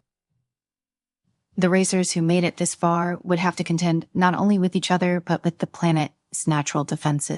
As velocity approached the planet, the ship's sensors picked up a sudden spike in electromagnetic activity. Tony's Cylinder flew over the console, trying to compensate for the interference. "We're going to lose comms in this sector. We'll be flying blind." Clark adjusted their heading, keeping his eyes on the swirling clouds of gas below. The rings of Eureka were a beautiful but deadly sight, a shimmering band of dust and ice that circled the planet like a crown. But within those rings lurked magnetic storms that could rip a ship apart in seconds. The other racers were already scattered throughout the rings, some trying to brute force their way through, while others used stealth and cunning to avoid detection. Tony knew that their best chance was to stay low and keep their profile minimal. They couldn't afford to draw attention now. Clark dipped the ship into the outer edge of the ring, skimming just above the gas giant's atmosphere. The magnetic interference was already wreaking havoc on their systems, but Tony managed to keep the shield stable. The ship glided through the dust and ice, leaving a faint trail behind as it moved through the storm. Suddenly, a warning flashed on Tony's screen. "Another ship said, coming up fast. Looks like they're retrying to force us out of the ring." Clark glanced at the radar. "How close?" "Close enough," Tony said grimly. "We've got maybe 30 seconds before they on top of it." Clark tightened his grip on the controls. "I'll take care of it." He pushed the ship into a series of sharp turns, weaving through the dense debris of the ring. The pursuing ship was larger, bulkier, but faster than he had expected. They were trying to force velocity into the planet's atmosphere where the storms would tear them apart. Tony's mind raced as he calculated their options. We can top fight them head on, but I might be able to overload their system. The magnetic field here is unstable. If I can redirect some of the interference, we might knock out their engine. Clark grinned. Do it. Tony pulled up the ship as tactical display, isolating the magnetic anomalies in the area. With a few quick adjustments, he rerouted the interference through the ship's shields, amplifying the electromagnetic pulses. The pursuing ship closed in, its weapons primed and ready to fire. Now, Tony shouted. Clark hit the thrusters, sending velocity into a steep dive. As they plummeted toward the planet's surface, Tony unleashed the electromagnetic pulse. The pursuing ship wobbled, its system scrambling under the overload. For a moment, it looked like it might recover, but then its engines flickered and died, sending it spinning out of control into the storm below. Clark leveled out the ship, pulling them back up into the safety of the rings that saw one down. Tony grinned, the adrenaline still coursing through his veins, and about a dozen more to go. The rest of the trip through the rings was a nerve-wracking gauntlet of close calls and evasive maneuvers. At one point, they narrowly avoided a massive chunk of ice that could have easily crushed the ship. But as they emerged from the rings, the finish line seemed closer than ever. They had made it through two of the most dangerous sections of the race, but the final challenge awaited the unknown sector, a region of space notorious for its unpredictable gravitational wells and temporal distortion. Few had ever navigated it successfully, and many ships had been lost to its treacherous void. Tony's voice was tense as they approached the sector. This is where it gets tricky. Time and space don't behave the way they should in there. We'll need to rely on instincts as much as technology. Clark's expression hardened. I've got instinct. They entered the sector, and immediately the ship systems began to falter. The stars outside the viewport seemed to twist and warp, bending in ways that defied logic. Tony tried to stabilize the navigation systems, but the temporal distortions made it nearly impossible to get accurate reading. Suddenly, velocity was yanked to the side, caught in the pull of a gravity well. Clark struggled to keep the ship on course, but the forces at play were too strong. The ship was dragged toward the heart of the anomaly, the gravitational waves distorting time around them.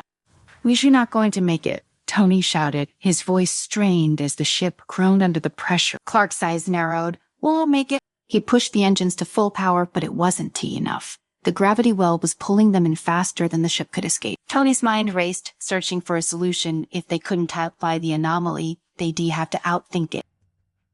Then, in a flash of inspiration, Tony had an idea. I can use the ship's shields to create a temporal inversion. If we hit it at the right angle, we might be able to slingshot out of the distortion. Clark didn't hesitate. Do it.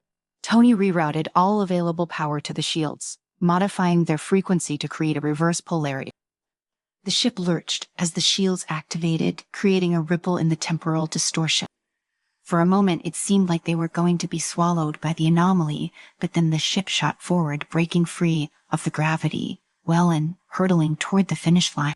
They were almost there. As velocity rocketed through the final stretch, the other competitors closed in, their ships pushing to overtake them in a last-ditch effort.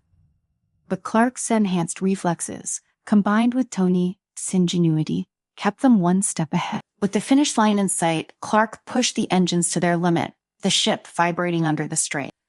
Tony's fingers danced over the controls, adjusting the shields and stabilizers as they hurtled forward. And then with a final burst of speed, velocity crossed the finish line. The Galactic Council, its beacon flared, signaling the end of the race. They had won. Clark slumped back in his seat, his heart still racing. Tony let out a breath of relief, his hands shaking from the intensity of the final moment. They had done it. They had saved Earth. As the ship coasted to a stop, the reality of their victory began to sink in. They had beaten the odds, overcome sabotage and impossible obstacles, and emerged victorious in a race that would decide the fate of their planet. Tony turned to Clark, a grin spreading across his face. Told you we'd win. Clark chuckled, wiping the sweat from his brow. Yeah, but I didn't think it'd be that close.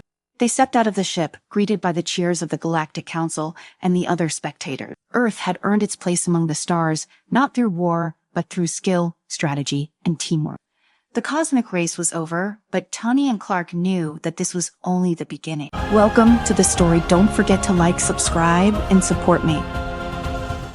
The energy hum reverberated through the metallic walls of the lab.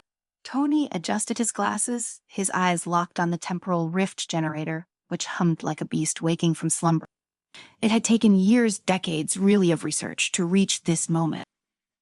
Tony, a brilliant physicist specializing in the intricate laws of time and space, stood at the edge of making history. Next to him was Clark, a man cut from a different cloth entirely. Where Tony was all theories and calculations, Clark was action, a military strategist who had seen combat in the most hostile environments on Earth and beyond. Clark, arms crossed, surveyed the equipment. So what's the worst that could happen? Tony didn't answer right away, eyes glued to the console in front of him. Well, theoretically, we could be vaporized into nothingness. Clark chuckled, though the tension in the air was palpable, comforting. The generator's sound grew louder. Tony's hands danced across the controls, entering the final sequences. The lights in the lab dimmed, and the energy in the room shifted, almost as if reality itself had grown heavier. Ready? Asked. Clark adjusted the strap on his tactical vest, making sure his equipment was secure, as ready as I'll ever be. The final switch was thrown, and for a moment, the world held its breath. The air rippled like water, and then everything exploded into light. Tony had been prepared for the theoretical consequences, but nothing could have braced him for what followed. He felt the ground shift beneath him as if reality itself had been pulled apart at the seam. When the light faded, Tony and Clark were no longer standing in the sterile confines of their lab. Instead, they found themselves in a vast open field. The sky above was a deep, cloudless blue, and in the distance, the silhouettes of mountains cut through the horizon. The soft breeze carried the scent of earth and something else, something ancient. Clark was the first to react, dropping into a defensive stance, his hand instinctively moving toward the sidearm strapped to his belt. Trike, where the hell are we? Tony staggered to his feet, still reeling from the disorienting shift. I don't know. He turned in a slow circle, taking in the unfamiliar landscape. This isn't here, right? We were supposed to be observing the past. Yeah, well, we were on it now, Clark muttered, scanning the area. Any idea when this is? Tony's standing mind raced, running through calculations.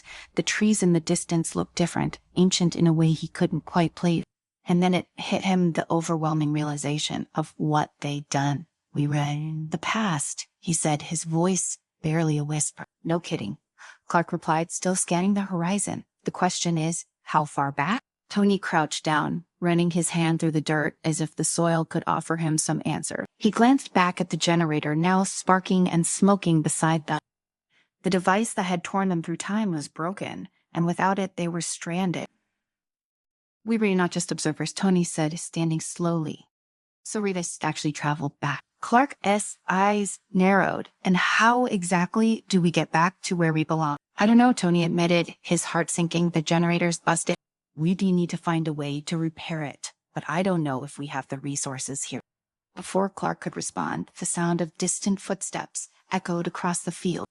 The two men turned, spotting a group of figures approaching from the tree line. They moved with purpose, and even from this distance, it was clear they were armed. We've got company, Clark said, his hand tightening around his sidearm. What sense the play? Tony's mind raced. We need to blend in. We can't let anyone know we're viewing from the future. Anything we do here could alter history in ways we can't even imagine. Clark grunted, fine, but if it comes to a fight, I am not going down without a scrap. The figures grew closer, and it became apparent. They were soldiers, Roman soldiers, if the armor and weapons were any indication. Tony's stomach twisted. They weren't just in the past. They were in an era of ancient war. The leader of the soldiers, a tall, broad-shouldered man with a scar running down his face, barked an order in Latin. Tony's mind racing barely caught enough of the language to understand. The soldier demanded to know who they were and where they had come from. Tony's response was quick, though. His Latin was rusty. We are travelers, lost? The soldier eyed them both suspiciously, his gaze lingering on Clark's futuristic gear. Clark, who understood none of the exchange, kept his hand hovering near his weapon, ready to react at a moment. Side noted, another sharp command, and the soldiers surrounded them. Clark tensed his military instincts, screaming to take action, but Tony shot him a look that said, not yet. The soldiers motioned for them to follow, and with no other option, they did. They were led to a nearby Roman encampment, the scale of which made it clear this was a legion on the march. Tents stretched as far as the eye could see, and the sound of hammering drilling and soldiers' chatter filled the air. They were escorted into a large tent where the commander Marcellus awaited. Marcellus, a war-hardened veteran, eyed Tony and Clark with suspicion. He spoke in a low, gravelly voice, demanding answer. Tony translated as best he could. He wants to know why we reach here. Clark glanced around the room. Tell him we reach just passing through. Tony shot him a look but relayed a modified version of the message. Marcellus didn't seem satisfied, his gaze drifting to the strange devices Clark carried. Marcellus leaned forward. You carry things I have never seen. What magic do you possess? Tony hesitated, unsure of how to respond before he could speak. One of the soldiers entered the tent, holding what looked like a piece of the damaged temporal generator. His heart sank. They were already drawing too much attention. We need to leave, Tony whispered to Clark. Clark nodded. I've been thinking the same thing. This guy's trouble. Marcellus stood, his towering frame casting a shadow over them. You will stay and explain yourselves. There's much I would learn from men who wield such power. Tony's pulse quickened. They were trapped, and every second they stayed here risked altering the future. But escaping would be easy, not with a full legion of soldiers surrounding them. We don't have a choice, Tony muttered. We need to get out of here now. Clark said, hand dropped to his sidearm. I've got your back, just say the word.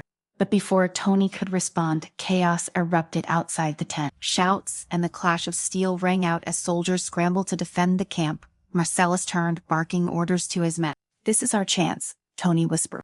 They slipped out of the tent amidst the confusion, blending into the chaos as the Roman soldiers fought off an ambush from a rival tribe. Clark's combat instincts took over as he led Tony through the chaos, dodging arrows and sword strikes. They made it to the edge of the camp, panting as the sounds of battle faded into the distance. But as they stood there, catching their breath, Tony couldn't shake the feeling that something had already changed. Every action they took here, every interaction, was causing ripples in the timeline. And the worst part, they hadn't just even begun to understand the full consequences of those changes. Tony and Clark moved swiftly through the dense forest, the sounds of the Roman camp fading behind them. The night air was thick with the scent of pine and damper. Tony's mind raced, not just from the adrenaline, but from the growing realization that they were more entangled with this time period than they'd ever intended to be. Clark stopped, motioning for Tony to crouch behind a large tree. They could hear the distant sounds of soldiers shouting orders as the Roman camp attempted to fend off the attacker. The chaos had given them the perfect cover to escape, but the uncertainty of their next move weighed heavily on both of them. We can keep running, Clark whispered, eyes scanning the darkness. Sooner or later, they were going to catch on that we're not from around here. Tony rubbed his temples, his head pounding from the effort of trying to solve their predicament. We need time to figure out how to repair the generator, or at least find materials to do so. But every second we stay here, we risk doing irreparable damage to the timeline. Clark nodded, but his focus remained on their immediate surroundings. How far off do you think we are from finding those materials? Tony grimaced. That's the problem. We were in ancient times. Nothing here is advanced enough for what we need. We might have to improvise a lot. Clark glanced back toward the Roman camp, his jaw tight. Hyreal manage. We've been through worse. Tony wasn't so sure. The complexity of time travel, the delicate fabric of history, and the pressure to avoid catastrophic changes were weighing on him. But they had no choice but to keep moving forward. We should head east Erie, Tony finally said. The materials we might need, metals, possibly rare minerals, could be found in the mountains. It's our best shot. Clark nodded. Lead the way. They set off again, moving quietly through the night. The further they distanced themselves from the camp, the quieter the world became, with only the occasional rustle of animals and the underbrush and the whisper of the wind through the trees. Hours passed, and the moon at pale light guided them as they climbed the foothills toward the looming mountain.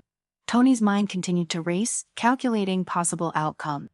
He knew Clark trusted him, but trust didn't erase the growing fear gnawing at his gut. Time was slipping through their fingers, and each misstep could alter the course of history. He had to stay focused, had to find a way to fix this before it was too late. By the time they reached a small clearing at the base of the mountains, the first hints of dawn were streaking the sky. Exhausted, they found shelter in a small cave and collapsed onto the ground. Tony's muscles ached, his body yearning for rest, but his mind wouldn't. He stopped turning over the endless possibilities and dangers that lay ahead. Clark leaned back against the cave wall, his expression hard but thoughtful. We need a plan, a real one, not just moving from one crisis to the next. Tony nodded, pulling his knees to his chest. Are you right? First, we need to figure out exactly what caused the malfunction in the generator. Once we know that, we can work on finding materials to fix it.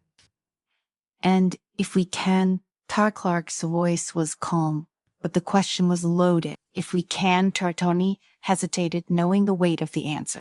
Then we're stuck here, and everything we do, every single thing, will ripple forward through time. Clark stared out of the cave entrance, watching the first light of day inch across the landscape. Craig will find a way, we always do. Despite the exhaustion tugging at him, Tony couldn't rest. He pulled the remnants of the damaged generator from his pack, examining the scorched wires and cracked component. It was a mess, but there was still hope. If they could find the right materials, maybe they had a chance. Hours passed in silence as Tony worked, and Clark kept watch. But just as Tony started to feel like they might have a shot, Clark saw a voice cut through the stillness.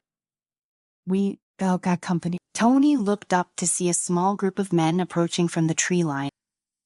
They were dressed in simple, rough clothing, armed with spears and bow. At first glance, they didn't seem to be Roman soldiers, but their presence still set Tony on edge. Clark stepped forward, one hand resting on his holster, though he didn't draw his weapon. The leader of the group stepped forward, a man with dark hair and a hardened face.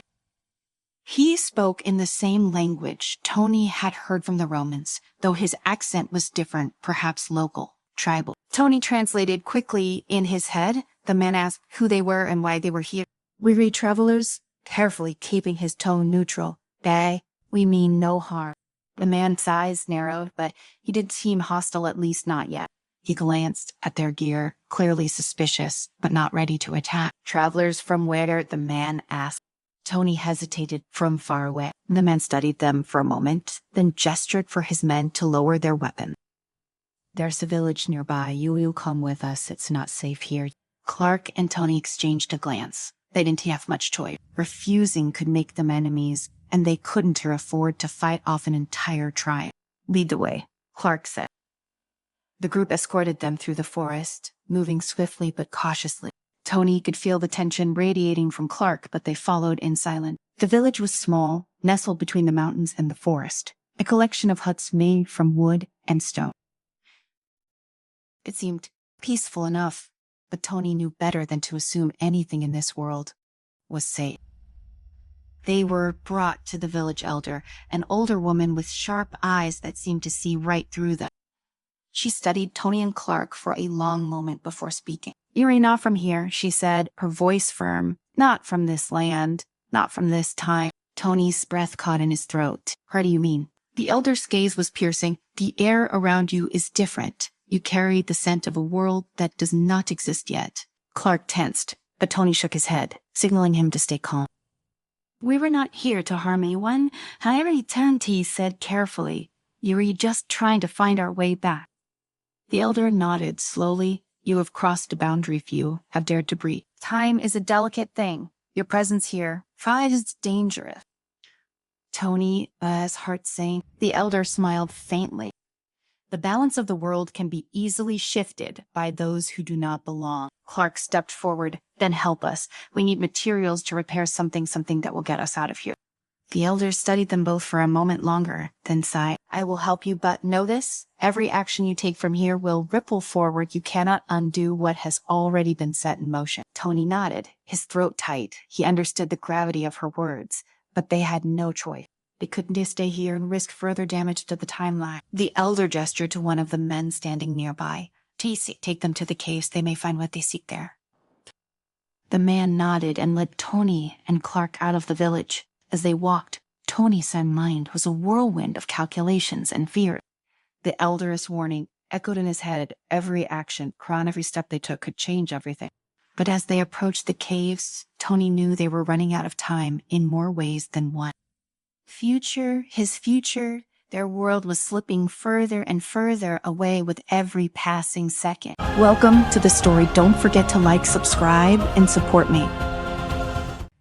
The vast emptiness of space beyond Earth's atmosphere had never felt so close, so threatening. For weeks now, Tony Stark had been tracking strange energy signatures emanating from the far reaches of the galaxy, right from the edge of known space. At first, the readings were dismissed as background noise or anomalies, but Stark knew better. He recognized the signatures for what they truly were, a warning, and now the warning had become a threat. Stark leaned back in his chair, rubbing his tired eyes as he stared at the glowing holograms floating before him. His lab in New York was cluttered with the usual pieces of unfinished tech, a half-drunk coffee mug, and the ever-present hum of advanced machinery. But it wasn't the clutter that was getting to him today. It was the weight of responsibility. Jarvis Stark muttered, "Run the latest scans from deep space. I want an update on that energy cluster." The AI responded in its usual calm, British accented voice already on it, sir. "The energy signatures have increased in intensity. Their trajectory remains aimed at Earth, estimated arrival 2 weeks. 2 weeks, Stark gritted his teeth. Time was slipping away faster than he could prepare. Just then the door to the lab slid open, and the familiar figure of Clark Kent, Superman, stepped inside. He moved with that same easy grace, the kind that spoke of strength barely contained. Even without the cape and suit, Clark exuded an aura of quiet authority. "You've been tracking it too?" Clark asked, his deep voice laced with concern. "Of course I have. We both know what's coming, and it's not pretty." Stark gestured at the holograms. "This isn't some minor skirmish. It's a full-scale invasion."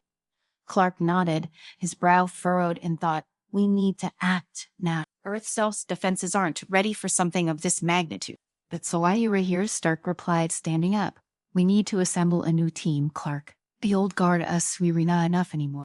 Clark glanced around the lab, taking in the mess of Stark's work. He knew Tony was right. They couldn't face this alone. Earth needed more than just 2 seasoned heroes. It needed fresh blood, new heroes willing to carry the torch into an uncertain future. "And who exactly do you have in mind?" Clark asked. Stark smirked. "I've already been keeping tabs on some potential. Young, untested, but they've got promise. They just need the right guidance. Our guidance." Clark crossed his arms. "We'll have to do more than guide them. And all of you will need to inspire them, show them what it means to be heroes, to carry the weight of the world on their shoulder." Stark's eyes gleamed. "Exactly. So, you..." Clark gave a small smile, one that conveyed more than words ever could. "Always." The recruiting process wasn't as easy as Stark had hoped. Young heroes weren't exactly clamoring to be trained by legends, especially legends with reputations like Tony Stark. Still, he and Clark managed to gather a small team of promising individuals, though they each came with their own set of challenges. First was Ariel, a young woman with the ability to manipulate light and energy. Her power was raw, untamed, but she lacked confidence. Every time she used her abilities, she hesitated, unsure of herself. Then there was Dante, a brash and rebellious teenager with superhuman strength. He had no problem using his powers, but his disdain for authority was palpable. Stark knew that if Dante didn't learn to channel his aggression, it would be more of a liability than an asset. Lena was different. A technopath, she could control machines and technology with her mind, something Stark found fascinating. She idolized Stark, but her abilities were volatile. One wrong thought, and she could send entire systems haywire. Finally, there was Max, the quiet one, a telepath, an empath. Max could read minds and emotions, but his sensitivity made him hesitant to engage in combat. The chaos of battle overwhelmed him, and Stark knew that unless Max learned to control his empathy, it could paralyze him when they needed him most. The first few training sessions were, in a word, a disaster. "All right, Ariel, focus," Stark said, watching as the young woman struggled to harness her light power. Her hands trembled, beams of energy flickering weakly between her fingers. "You've got to own it, don't you second-guess yourself." Ariel closed her eyes, trying to summon the power, but the light faded, and she lowered her hands in defeat. "I'm sorry," she whispered, her voice barely audible. Stark sighed. "You are not going to save the world by apologizing, confidence. Remember..." Across the room, Dante was lifting weights far beyond what any normal human could manage. But his attitude was anything but cooperative. He slammed the weights down, glaring at Stark. "What's the point of all this? You want us to follow your orders, like good little soldiers." "No thanks." Superman stepped in, his calm presence instantly diffusing the tension. We're not asking you to follow orders blindly, Dante. We're asking you to trust us, to trust each other. You have strength, but strength without purpose is dangerous. Dante scoffed, but didn't he argue? Stark and Superman exchanged a glance. They had their work cut out for them. Lena was in the corner, her hands hovering over a tablet, her brow furrowed in concentration. The device sparked and flickered as she tried to communicate with it mentally. Come on, she muttered, her frustration mounting. Suddenly, the lights in the room flickered, and the machines around them hummed ominously. Stark rushed over, placing a hand on her shoulder. Hey, Lena, easy. You've got to keep it in check. Let the machine work with you, not against you. Lena took a deep breath and tried again, this time with more control. The tablet responded, displaying a holographic map. She smiled, though the effort had clearly drained her. And then there was Max. He stood apart from the others, his eyes closed, his mind reaching out to the emotions swirling around him. Stark could see the strain on his face as he struggled to separate himself from the flood of feeling. Superman approached him, his voice soft. Max, you don't have to take it all in at once. Focus on one thing, one emotion. Start there. Max nodded, trying to calm the storm within his mind. Slowly, he began to find his center, though it was clear the process wasn't easy for him. Days passed, and though the young heroes showed potential, progress was slow. The team was far from ready, and Stark knew time was running out. The energy signatures from deep space were growing stronger by the day. One evening, after a particularly rough training session, Stark and Superman sat together in the observation room, watching the young heroes as they rested. This isn't going to work, Clark, Stark said, shaking his head. They were not ready. We were not ready. Clark looked thoughtful. I don't think we were ever fully ready, Tony. Not when we started. We learned by facing challenges and making mistakes. Yeah, but we didn't have an alien fleet bearing down on us back then. This is different. It's not just about the fight, Clark said quietly. It's about showing them what it means to be a hero, to give them something to believe in. Stark stared at the younger heroes through the glass. They were all so young, so uncertain. He remembered what it was like to be that way before the armor, before the fame, and the weight of the world on his shoulders. But he had never had a mentor like Clark. Maybe that was what these kids needed, a symbol, a beacon of hope. We were running out of time, Stark muttered. 2 weeks if we were lucky. Then we make every moment count, Clark replied. They were stronger than they know. We just need to help them see it. The day came sooner than expected. Earth's early warning systems blared to life as the alien fleet entered the solar system. Stark and Superman gathered the young heroes in the war room, their faces grim as they studied the incoming ships on the holographic display. This is it, Stark said, his voice hard. They reach here. We have no choice but to fight. Ariel looked pale, her hands trembling slightly. Dante clenched his fists, his jaw tight with anger. Lena stared at the display, her mind already working on solution. Max stood silently, his face a mask of calm, though Stark could sense the turmoil beneath. We're not ready, Ariel said softly, her voice barely a whisper. You ready? Superman said firmly, stepping forward. You've trained for this. You've learned to work together. Now is the time to trust in yourselves and in each other. Dante snorted.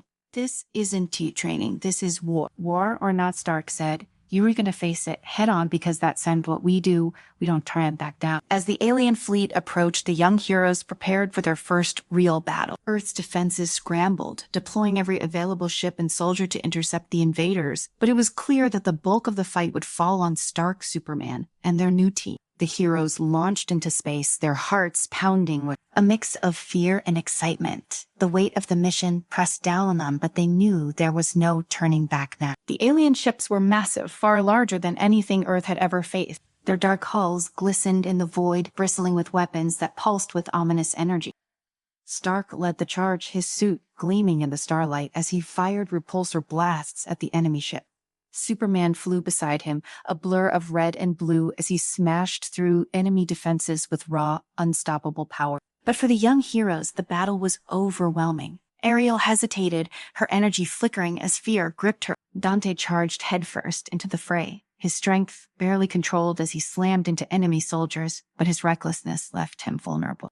Lena tried to focus on disabling enemy systems, but her concentration wavered under the pressure. Max, bombarded by the emotions of the dying and wounded around him, struggled to keep his mind clear. The tide of battle quickly turned against them, Alien soldiers swarmed the heroes and the young team found themselves outmatched, their inexperience glaring in the face of such overwhelming force. Stark and Superman intervened, driving back the enemy, but not without a cost. Several Earth defense stations were destroyed, and the casualties were mounted. Stark flew over the wreckage, scanning the battlefield below. Alien ships littered the area, some still smoldering from the barrage of Earth-sent defenses, while others continued their relentless attack. His HUD displayed the status of each team member, and the data wasn't too good. Ariel's energy levels were fluctuating. Dante's vitals were spiking from overexertion. Lena was barely managing to keep herself together, and Mechs' brain activity was dangerously elevated as he struggled to process the intense emotions surrounding him. Stark knew they were hanging on by a thread. He flew closer to Ariel, her light flickering weakly as she tried to fire off beams of energy to hold back advancing enemy forces. She looked terrified, frozen in place, and for a moment Stark saw a younger version of himself, caught between fear and determination. He landed beside her, his suit clanking against the metal of the defense platform they stood on. Ariel, Stark said sharply, trying to snap her out of her panic. "You got this. Stop thinking. Just do it." She glanced at him, her eyes wide. There's too much. I can't focus." "You don't have to focus on everything," Stark said, his voice firm but calm. "Just focus on one thing. Take down that ship. Forget the rest." Ariel's breathing was shallow, but she nodded, swallowing hard. She raised her hands, palms glowing as she directed her energy at one of the smaller alien vessels. The light grew brighter, steadier, and with a sharp cry, she released it. A beam of pure energy shot toward the ship, striking its engine. The ship sputtered, then exploded in a flash of fire and debris. Ariel's chest heaved as she caught her breath, but Stark gave her a quick nod. "See, you did it. Now keep going." Meanwhile, Dante was locked in close combat with several alien soldiers. His fists hammered into them with bone-crushing force, but his wild attacks left him open to counterstrike. An enemy swung at him with a glowing blade, and Dante barely dodged, the weapon slicing through the air inches from his face. He roared in frustration, grabbing the alien by the throat and hurling it into a wall. Stark saw the recklessness in Dante's movements and activated his thrusters, flying over to him. "Dante, you need to pull it together. You can't just brute force your way through this." Dante glared at him, wiping sweat from his brow. "What else am I supposed to do? This is what I am good at." "You're strong." "Yeah." Dante looked ready to argue, but another wave of aliens approached. Stark fired a barrage of missiles, taking down several of them before turning back to Dante. "Focus. Pick your targets. Use your power wisely. Otherwise, you are gonna burn out." Dante clenched his fists, but he nodded. His jaw set. He turned back to the fight, and this time, his attacks were more measured, each punch deliberate and devastating. Stark watched him for a moment, satisfied that he was starting to get the message, then took off to find the others. Lena was in the control room of one of the defense stations, her fingers moving frantically over the controls as she tried to hack into the alien system. Sweat dripped down her face as she concentrated, her eyes darting between screens filled with alien code. The lights flickered overhead, and the machines around her hummed erratically. Come on, she muttered under her breath, her connection with the alien tech slipping in and out. Stark's voice crackled over the comms. "Lena, how sets it? Looking. We need those systems down now." "I am trying," she replied, her voice tight with frustration. "Their code is different. I can get a solid lock on it." "You've got this," Stark encouraged. "You're the best technopath I've ever seen. Trust your instinct." Lena bit her lip, her mind racing. She closed her eyes for a moment, taking a deep breath. When she opened them again, she let go of the controls and instead reached out with her mind, feeling the pulse of the alien system. Slowly, she began to sync with them, her connection stabilizing. There she whispered, her fingers moving across the console with renewed confidence. The alien systems flickered, then shut down, leaving several enemy ships vulnerable. Stark's voice came through again. "Nice work. Lena, keep it up." Mechs, however, was still struggling. He stood at the edge of the battlefield, his eyes closed as he tried to shut out the overwhelming flood of emotions crashing into him. The fear, the pain, the anger, it was too much. He could feel every death, every cry for help, and it was tearing him apart. Superman landed beside him, his cape billowing in the wind. Max, you're doing great, but you need to focus. Dante, let the emotions control you. Max shook his head, his voice trembling. I can tell it's in too much. I can feel everything. It's like drowning. Superman knelt beside him, his expression gentle. I know it's on hard, but you have to remember, you are not alone. You don't even have to carry this burden by yourself. We read all in this together. Max opened his eyes, meeting Superman, steady gaze. The calmness in Superman's voice, the unwavering strength he exuded helped ground Max. Slowly, Max began to push back the storm of emotions, focusing on the task at hand. He reached out with his mind again, but this time, instead of letting the emotions overwhelm him, he used them. He connected with his teammates, amplifying their confidence and determination. He could feel Ariel Psycho in control, Dante as resolve, Lana says focus. For the first time, Max felt a sense of calm within himself. Superman placed a hand on his shoulder. You've got this, we all do. The battle continued, and slowly the tide began to turn. The young heroes, guided by Stark and Superman, found their footing. They fought with renewed strength, each of them pushing past their fears and doubt. Ariel's Saragi blast became more precise, taking down enemy ships with ease. Dante's strength was focused, each strike devastating but controlled. Lena disabled more alien systems, crippling their defenses, and Max, with Superman by his side, guided the team with his mental abilities, keeping them connected and focused. But just as victory seemed within reach, a massive alien warship appeared on the horizon, larger and more imposing than any of the others. It loomed over the battlefield, casting a shadow over everything below. Stark as HUD flared with warnings. That's them command ship. He said grimly, if we don't take that down, none of this mattered. Superman nodded. We'll need to hit it from the inside, disable its control system. Stark turned to the young heroes, their faces determined despite the exhaustion. You heard him. This is it. We take down that ship, or Earth is finished. The team moved quickly, boarding one of Stark's ships and flying toward the massive alien vessel. As they approached, the ship's defenses fired at them, but Stark, as expert piloting, kept them out of harm's way. They landed in one of the ship hangars, disembarking quickly. Inside the ship was a maze of corridors and alien machinery, but Lena led the way, her technopathic abilities guiding them toward the central control room. As they moved deeper into the ship, they encountered resistance alien soldiers armed with advanced weapons. Dante charged ahead, his fists smashing through the enemy line. Ariel followed, her energy blasts clearing a path. Max stayed close to Lena, using his telepathy to sense any incoming threats, while Superman and Stark provided support, taking down enemies with precision. They reached the control room and Lena immediately set to work hacking into the ship system. Sweat dripped down her face as she concentrated, the alien code more complex than anything she'd encountered before. But Stark was beside her, guiding her, and slowly she began to make progress. The control room, Sans defenses activated, and alien drones swarmed toward them. Ariel and Dante fought them off, but the drones kept coming, their numbers overwhelming. Lena, we need that system down now, Stark shouted, firing at the approaching drone. I am almost there, Lena replied, her voice strained. Max could feel the tension rising, the fear creeping into the team, smiling. He reached out with his telepathy, calming them, steadying their nerve. Finally, with a triumphant cry, Lena broke through the alien system. The control room, lights flickered, then dimmed as the ship's defenses went offline. We did it. Lena breathed, her hands shaking from the effort. Stark smiled beneath his helmet. Nice work, kid. But the victory was short-lived.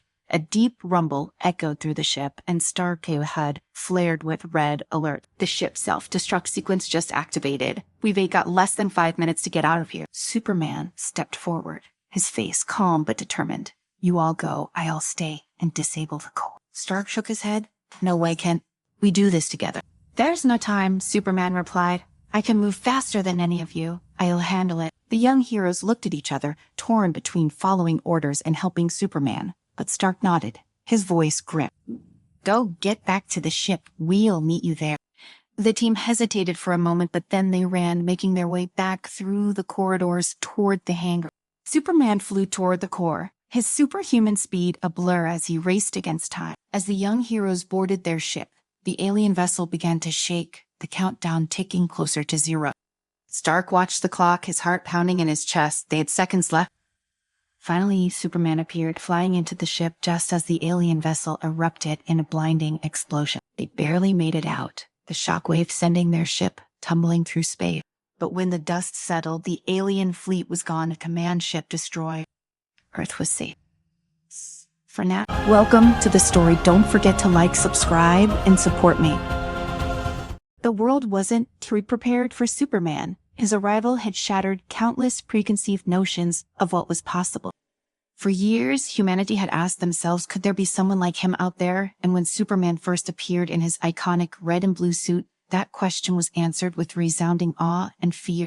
No one, not even the smartest minds on Earth, could fully comprehend what they were seeing, except Tony Stark. To the billionaire inventor, Superman wasn't he a myth or a miracle. He was a puzzle, an enigma of biology, physics, and technology that, if unraveled, could push humanity to new heights. From the moment Superman's existence was confirmed, Tony had been fixated on him. But in recent years, his curiosity had morphed into something more: obsession.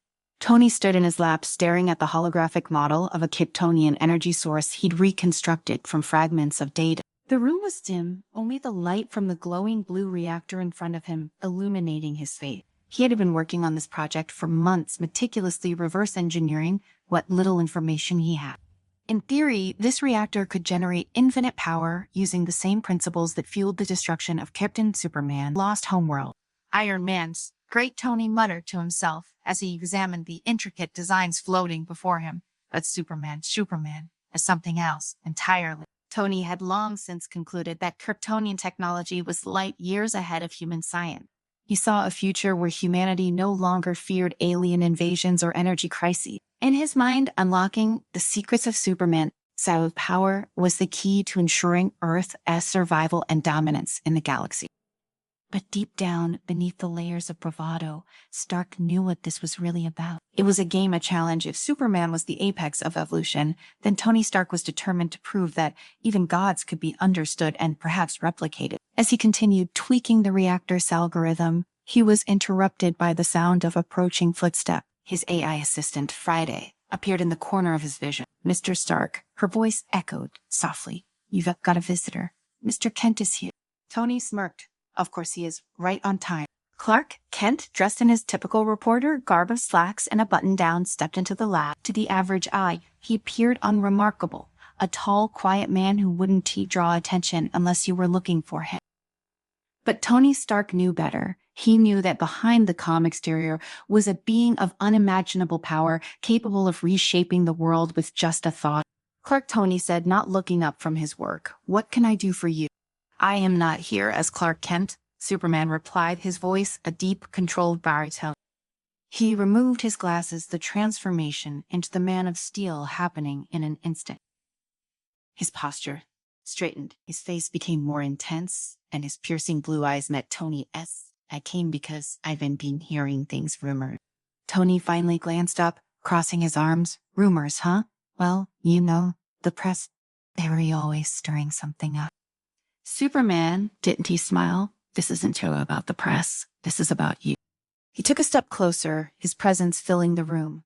You've been experimenting with Kryptonian technology. Tony let out a low whistle, straight to the point. I like that. Superman's expression remained stoic. I've let you work on your projects in the past, Tony. I've just given you the benefit of the doubt. But this, he gestured to the reactor behind Tony. This is crossing a line. A line. Tony's eyes lit up with challenge. No offense, but you were not exactly the authority on drawing lines when it comes to humanity's progress. Superman stepped forward, his gaze never wavering. That reactor. Han, you don't understand what you were dealing with. Kryptonian technology isn't tied like anything on Earth. It's sent dangerous, Tony. Dangerous, Tony repeated, his tone sarcastic. Well, that's kind of my specialty, isn't it? Besides, we could use a little danger. Do you realize what this reactor could mean for Earth's unlimited energy? No more fossil fuels, no more wars over resources. This could change everything. Superman's jaw tightened. At what cost Krypton was destroyed because of the very technology you were trying to harness. Their arrogance in believing they could control forces beyond their understanding led to their extinction. Tony waved him off. Captain was destroyed because they didn't have me. Holographic display, tapping a few buttons on the console. Look, I appreciate your concern, but I've got this under control. I am not some reckless scientist playing with fire. I know what I am doing. Superman's voice was quiet but firm. No, Tony, you don't. There was a long silence, the air in the room thick with tension. Finally, Tony sighed and turned to face him fully. So what's your plan? Are you going to stop me? Shut this down. I am asking you to stop before it's too late, Superman said, before you put the entire planet at risk. Tony's eyes hardened. I want T-stop. This is bigger than you or me. This is about the future of humanity. Superman studied him for a moment, then shook his head slowly. You think you re-helping, but you re-on the same path that Captain followed. You were blinded by your ambition. Tony clenched his fists. And what? I am just supposed to sit back and let you be the only one with power, the only one who can save the world. What happens when you re-nod around, Clark? Superman met his gaze evenly. This isn't all about power. It's all about responsibility. The words hung in the air between them, and for a moment, Tony looked like he might reconsider. But then he turned away, his face set with determination. You should leave, Tony said quietly, his back to Superman. I have work to do. Superman stood still for a long moment, his eyes lingering on the reactor. He could feel the energy pulsing from it, the dangerous potential it held. But he also knew that Tony Stark wasn't someone who could be easily swayed once his mind was made up. Without another word, Superman turned and walked out of the lab, leaving Tony alone with his ambition. Tony wasn't one to second-guess himself ever since his first creation. His genius had always been the guiding force of his decision. But as he stood there watching the holographic display in front of him, Clark's echoed in his mind, blinded by your ambition. Friday, Tony said, his voice unusually quiet. Yes, boss. The AI run a diagnostic on the reactor. I want to make sure there's no risk of... Suddenly, the reactor's core flashed bright, filling the room with a blinding light. The air hummed with a deep resonating vibration, and the ground beneath Tony's seat trembled. His instincts kicked in immediately. He rushed to the console, frantically typing commands to stabilize the reactor. Friday, what the hell just happened? The AI's voice was unnervingly calm. The reactor is experiencing an energy surge. Mr. Stark, Kryptonian energy levels are rising beyond safe threshold. Tony's fingers flew over the keys. Shut it down now. I am afraid that's not possible. The core is already destabilizing. Tony cursed under his breath. This was worse than he anticipated. He could see the energy levels skyrocketing, surpassing anything he'd ever encountered. The reactor safes weren't enough to contain it. The power of Krypton was far more volatile than he had predicted. Outside the lab, the sky began to darken unnaturally. People in cities around the world looked up, confused and fearful as the atmosphere shifted, heavy with the strange electric charge in the air. Buildings trembled and energy grids started to fail. Planes fell from the sky as the Earth's magnetic field began to falter. And in the center of it all, Tony Stark stood in his lab, watching the numbers on his screen rise uncontrollably. I can fix this, he whispered to himself. I just need more time. But time was something he no longer had. Superman stood on the balcony of his apartment in Metropolis, watching the horizon as the sky shifted. He felt at the moment it happened, the surge of Kryptonian energy radiating across the planet. It was a familiar, almost haunting sensation, like the ghost of his homeworld reaching out from the grave. He had hoped Tony would listen. He had hoped that Stark, for all his brilliance, would see the danger before it was too late. But now, as the world around him started to fracture, Superman knew what he had to do. He took off into the sky, his cape billowing behind him, heading straight for Stark's tower. Inside the lab, Tony was still fighting to stabilize the reactor when Superman crashed through the window, landing with a force that shook the entire building. I warned you, Superman. Sen's voice was sharp, his usually calm demeanor gone. Look what you've thought. Tony didn't stop his frantic attempts to control the reactor. I've got it under control, he shouted back. No, you don't, T. Superman stepped forward, his eyes glowing with intensity. And you were going to destroy the planet if you don't, T. Stop that. I am not giving up, Tony yelled, his face flushed with exertion. He slammed his hand on the console, but nothing seemed to respond. The reactor continued to surge, its energy levels now beyond anything even Superman had encountered. Superman knew there was only one way to stop this. Now he moved toward the reactor, his hands outstretched, his body absorbing the waves of energy pouring from it. Tony Stark's eyes widened as he saw Superman approach the reactor. His body was already glowing faintly as it absorbed the Kryptonian energy spilling into the lab. The air crackled with power, the hum of the reactor reaching a fever pitch. "What are you doing?" Tony shouted, his voice strained as he backed away from the console. "You can just absorb it. This isn't true. Some solar energy trick you can pull that's Kryptonian tech. It's sound safe." Superman didn't respond. His face was tense, focused, every muscle in his body tightening as he struggled to contain the energy coursing through him. The pressure was immense, even for him. Tony had been right. This wasn't just another power surge. This was a force born from a world far more advanced, far more dangerous than Earth, and it was threatening to consume them both. Tony felt a tremor in the floor beneath him. The entire tower was shaking now, the structure groaning as the energy destabilized the foundation. He stumbled, trying to keep his balance, eyes darting back and forth between Superman and the reactor. He wanted to help, to do something, anything, but the calculations in his head kept reminding him of the truth. There was no shutting this down. "Friday emergency shutdown now. VAR shutdown procedure is unresponsive, Mr. Stark. The reactor has reached critical levels." Tony swore under his breath, his mind racing. He couldn't have let it end like this. Not after all the work, all the promises he had made. The idea that his experiment could save the world had driven him forward, had fueled his ambition. But now it's all crumbling apart. Superman, voice cut through his thoughts, strained and full of effort. Tony said, "Get out of here." Tony's jaw clenched. He could see the pain on Superman's face, the sheer exertion it took for him to keep the reactor's energy from ripping apart the lab, the city, maybe even the planet. And yet, even in that moment, Superman wasn't thinking about himself. He was thinking about everyone else. "You've got to be kidding me." Tony muttered, "As I'm not leaving you here to blow yourself up." "You don't have a choice." Superman gritted his teeth, his eyes now glowing with the intensity of the energy inside him. "Duray, if you stay here, you'll die. This place is coming down." Tony glanced at the console again, his hands twitching with the need to fix something, anything. His heart pounded, torn between his ego, his drive to prove that he could control this situation, and the reality that Superman was the only thing standing between Earth and total annihilation. Suddenly, the reactor emitted a high-pitched whine, and the energy around it surged, exploding outward in a wave of pure force. The glass in the windows shattered, and Tony was thrown back, slamming into the wall with a grunt. His vision blurred, the sound in his ears replaced by a dull ringing. He struggled to stand, his entire body aching, but he knew time was running out. The force hitting him full on, but he didn't fall.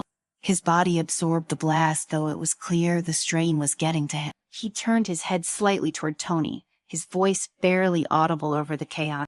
"Go now." For a split second, Tony hesitated. He had always believed that with enough time, enough tech, he could solve any problem. But now, seeing Superman standing there, holding back the full force of a dying world's technology, Tony knew there was no solution to this, not one he could build anyway. With a grimace, he activated the emergency exit on his suit. The Iron Man armor wrapped around him in a matter of seconds, and the helmet clicked into place.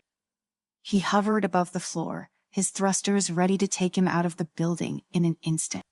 But before he left, he cast one last look at Superman, the man who was now glowing like a living star, fighting to keep the world from burning. "You better not die, Kent," Tony muttered before rocketing through the open window, out into the chaotic sky.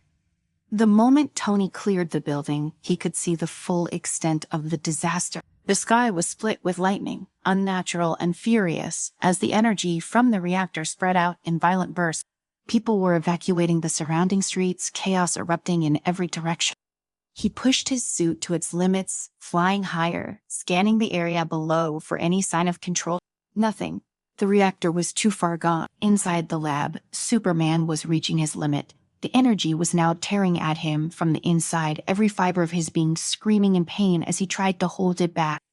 His mind raced, his heart pounding in his chest. He had faced so many threats in his life. Superman sent mind flashback to Krypton, to the stories his father had told him about their home, Seth's destruction. It had been their pride, their overconfidence in their technology that had doomed them.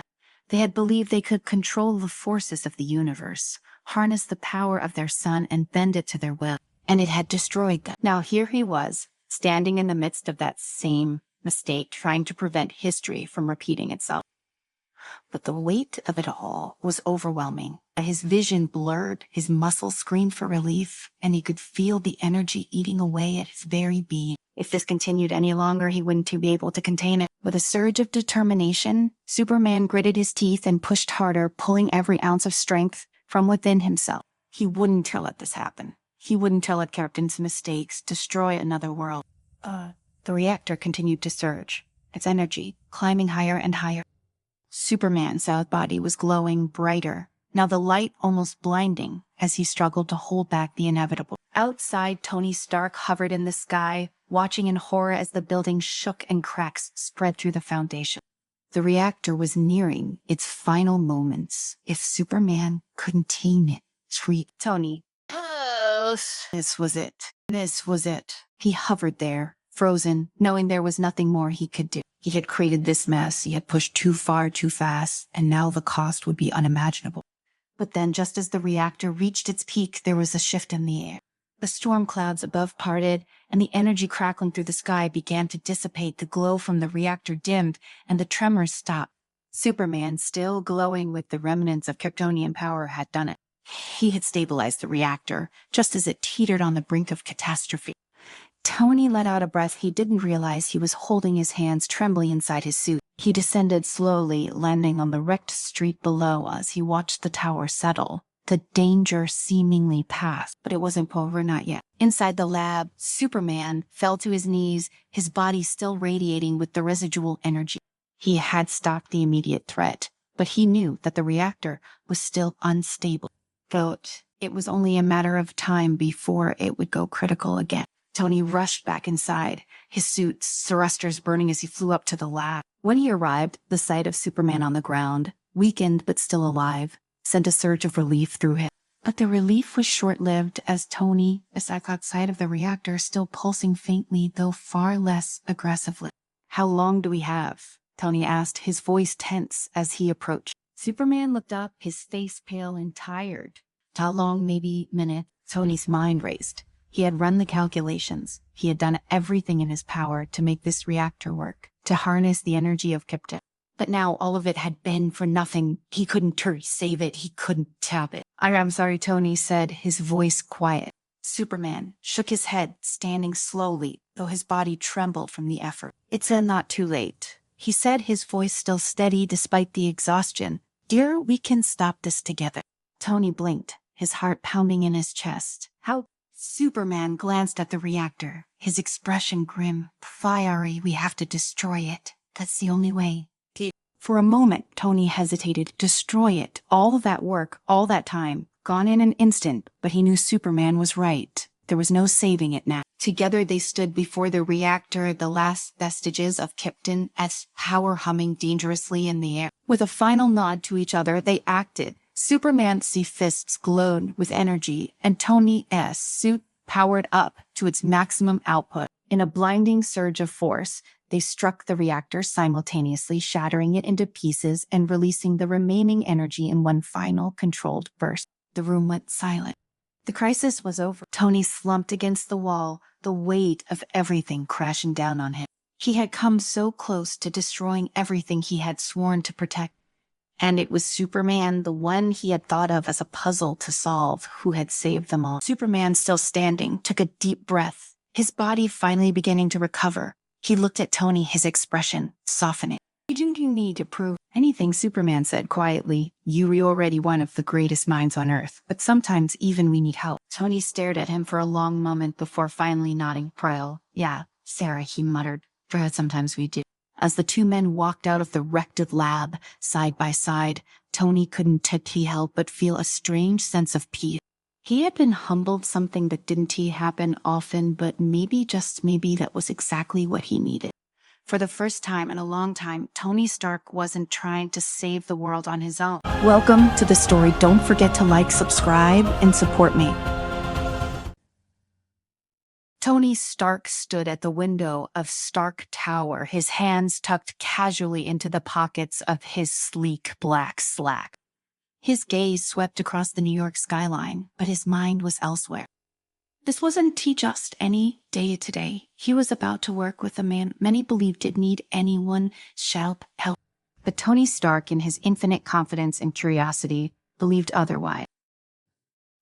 The soft hum of the elevator behind him drew Tony's attention back to the moment.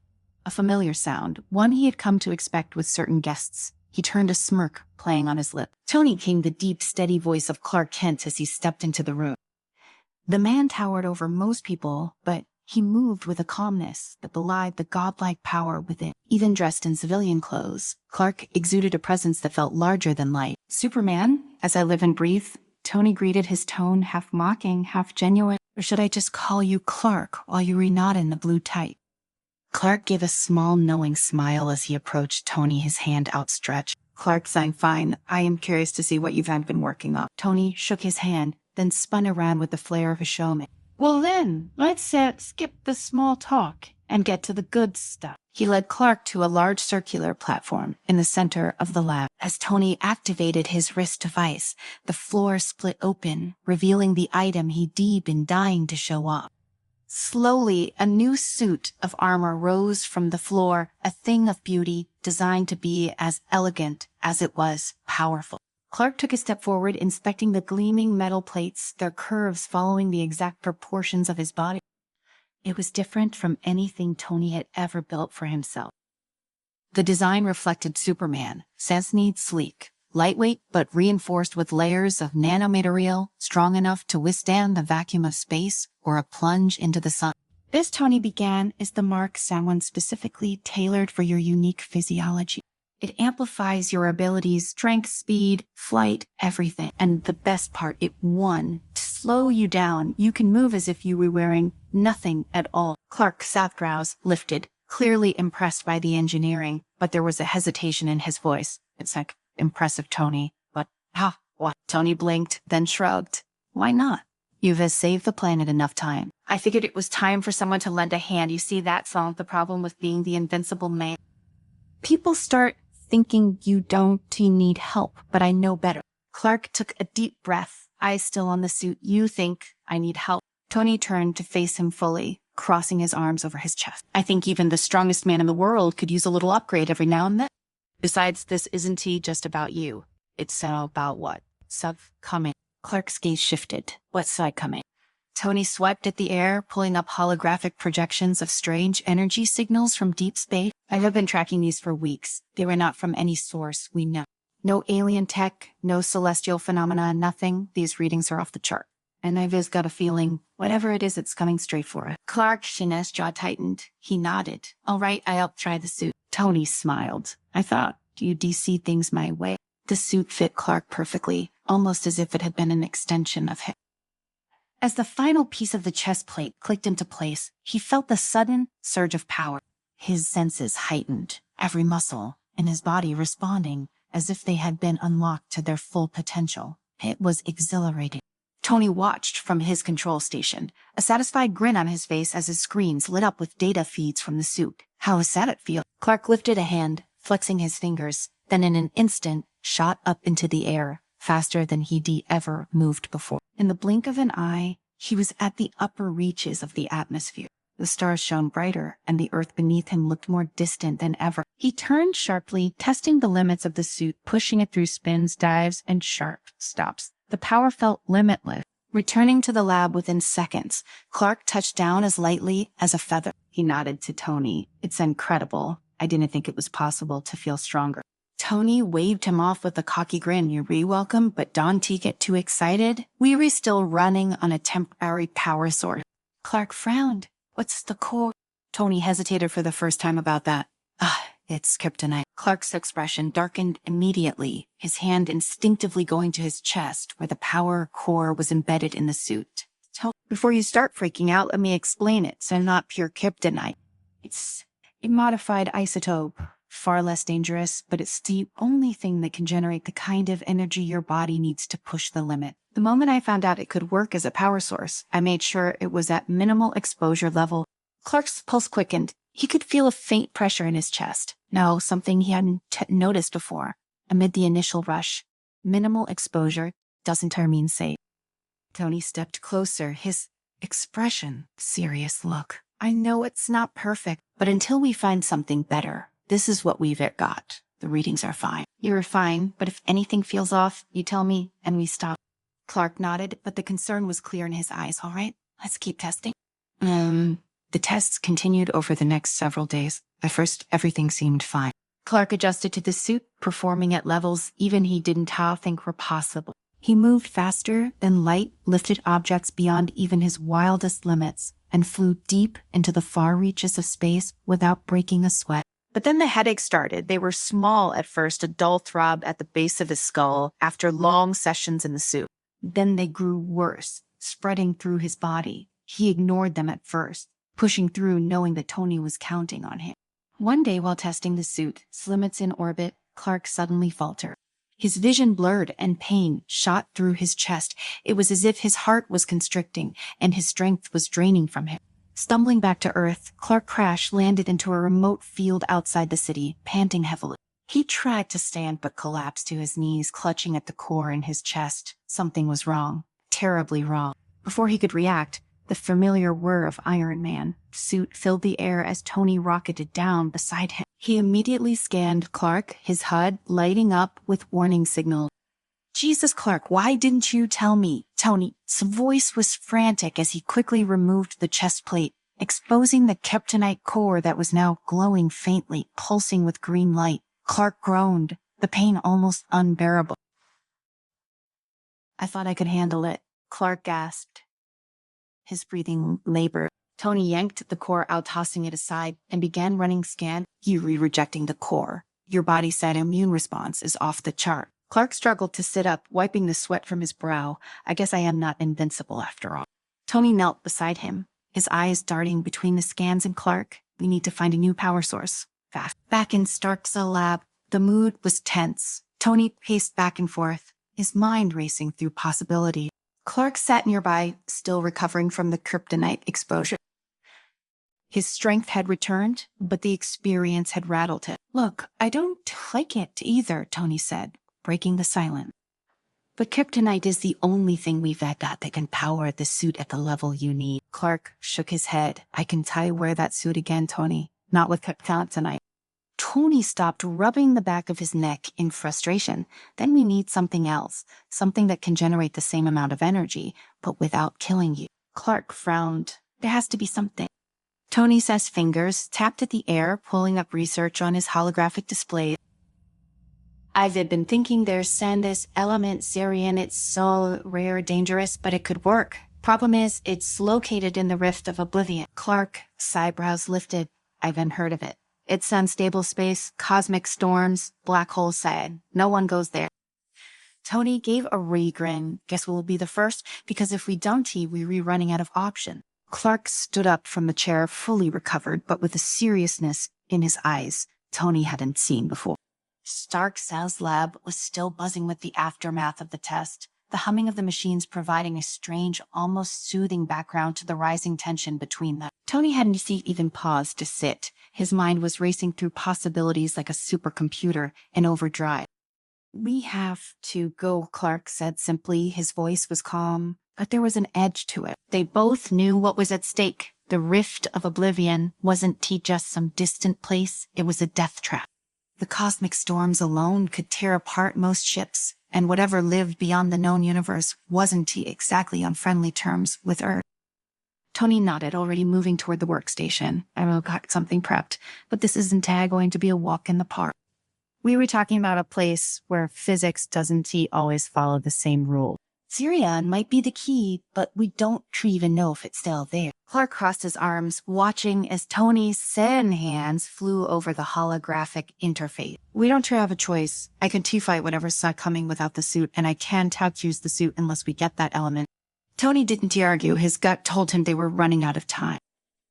The strange energy readings from deep space had been intensifying. If this alien threat was what he thought it was, they needed Superman at his full strength. He tapped the final command on his console, and a sleek, heavily armored spacecraft materialized in a nearby hangar, its engines already beginning to hum. "Suit up," Tony said, glancing over his shoulder. "We leave in 10. Clark nodded once and disappeared in a blur of motion, returning moments later in his iconic red and blue suit, though his face betrayed his discomfort. He didn't draw like feeling vulnerable, and without his full strength, he felt that vulnerability acutely. Tony S. Iron Man suit snapped around him, piece by piece, until he stood ready. "Let's get this over with," he muttered mostly to himself. The trip to the Rift of Oblivion didn't take long, not with the warp drive Tony had engineered specifically for these kinds of excursion. The journey through space was uneventful, but as they approached the Rift, the ship's sensors began flashing red warning. "Cosmic radiation levels are off the charts," Tony said, staring at the readings. "We're about to hit some serious turbulence." Clark stood near the viewport, his eyes scanning the endless void of space in front of them. The Rift was unlike anything he'd seen before, a swirling mass of dark matter and chaotic energy, like a storm in the heart of the universe. Space itself seemed to bend and twist around it, distorting light and matter in ways that didn't make sense. "I'll fly ahead," Clark said. "If anything happens, I can move faster than the ship." Tony shook his head. "No way. You're not at full strength, and we don't know what's hiding out there. We stick together." For once, Clark didn't argue. They both knew that the odds were against them. The Rift wasn't just dangerous. It was lethal. Tony eased the ship forward, the shields flaring as they entered the outer edges of the cosmic storm.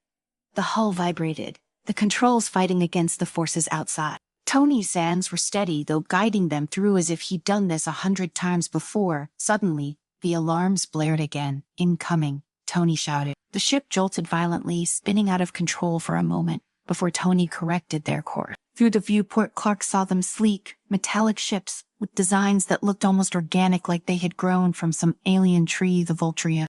"They're here," Clark muttered, his fists clenching.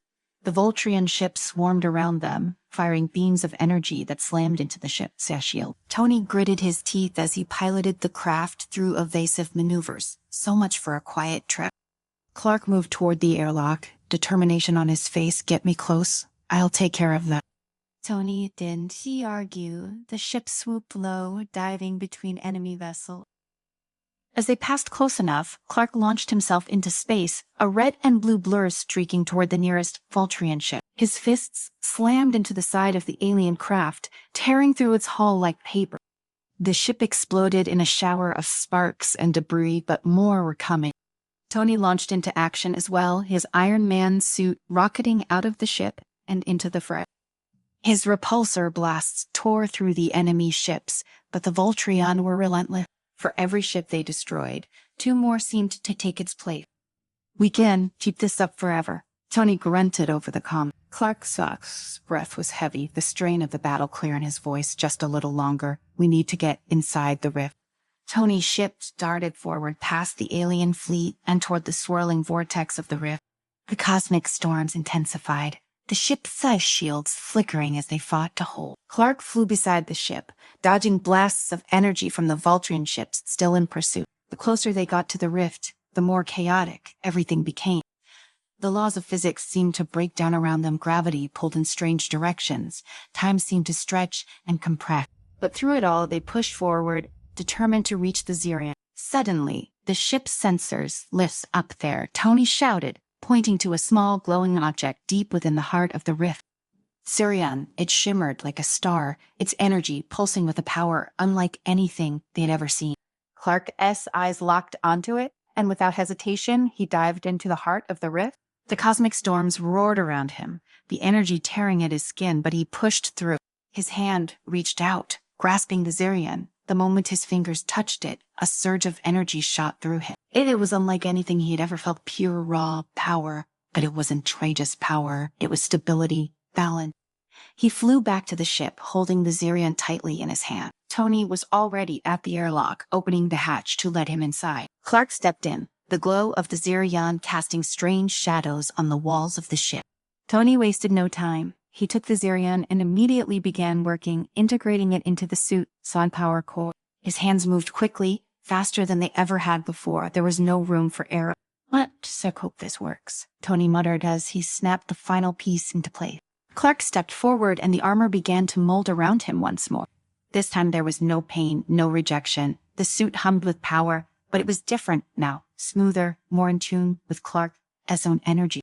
He flexed his fingers, feeling the strength flow through him. He was ready. The Voltron fleet regrouped outside the rift, their ships forming an impenetrable wall.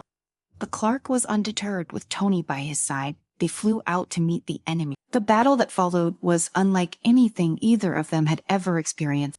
Clark moved with a precision and power that even he had known was possible. The Zero-empowered suit enhanced his abilities in ways he couldn't have imagined. He was faster, stronger, more durable. He tore through the Voltron fleet, smashing ships aside, like they were made of glass. Tony fought alongside him, his Iron Man suit upgraded with new weapons designed specifically to take down the Voltron's advanced technology together. They were unstoppable. In the final moments of the battle, Clark faced off against Kragath, the leader of the Voltron. The alien warlord towered over him, his armor crackling with energy.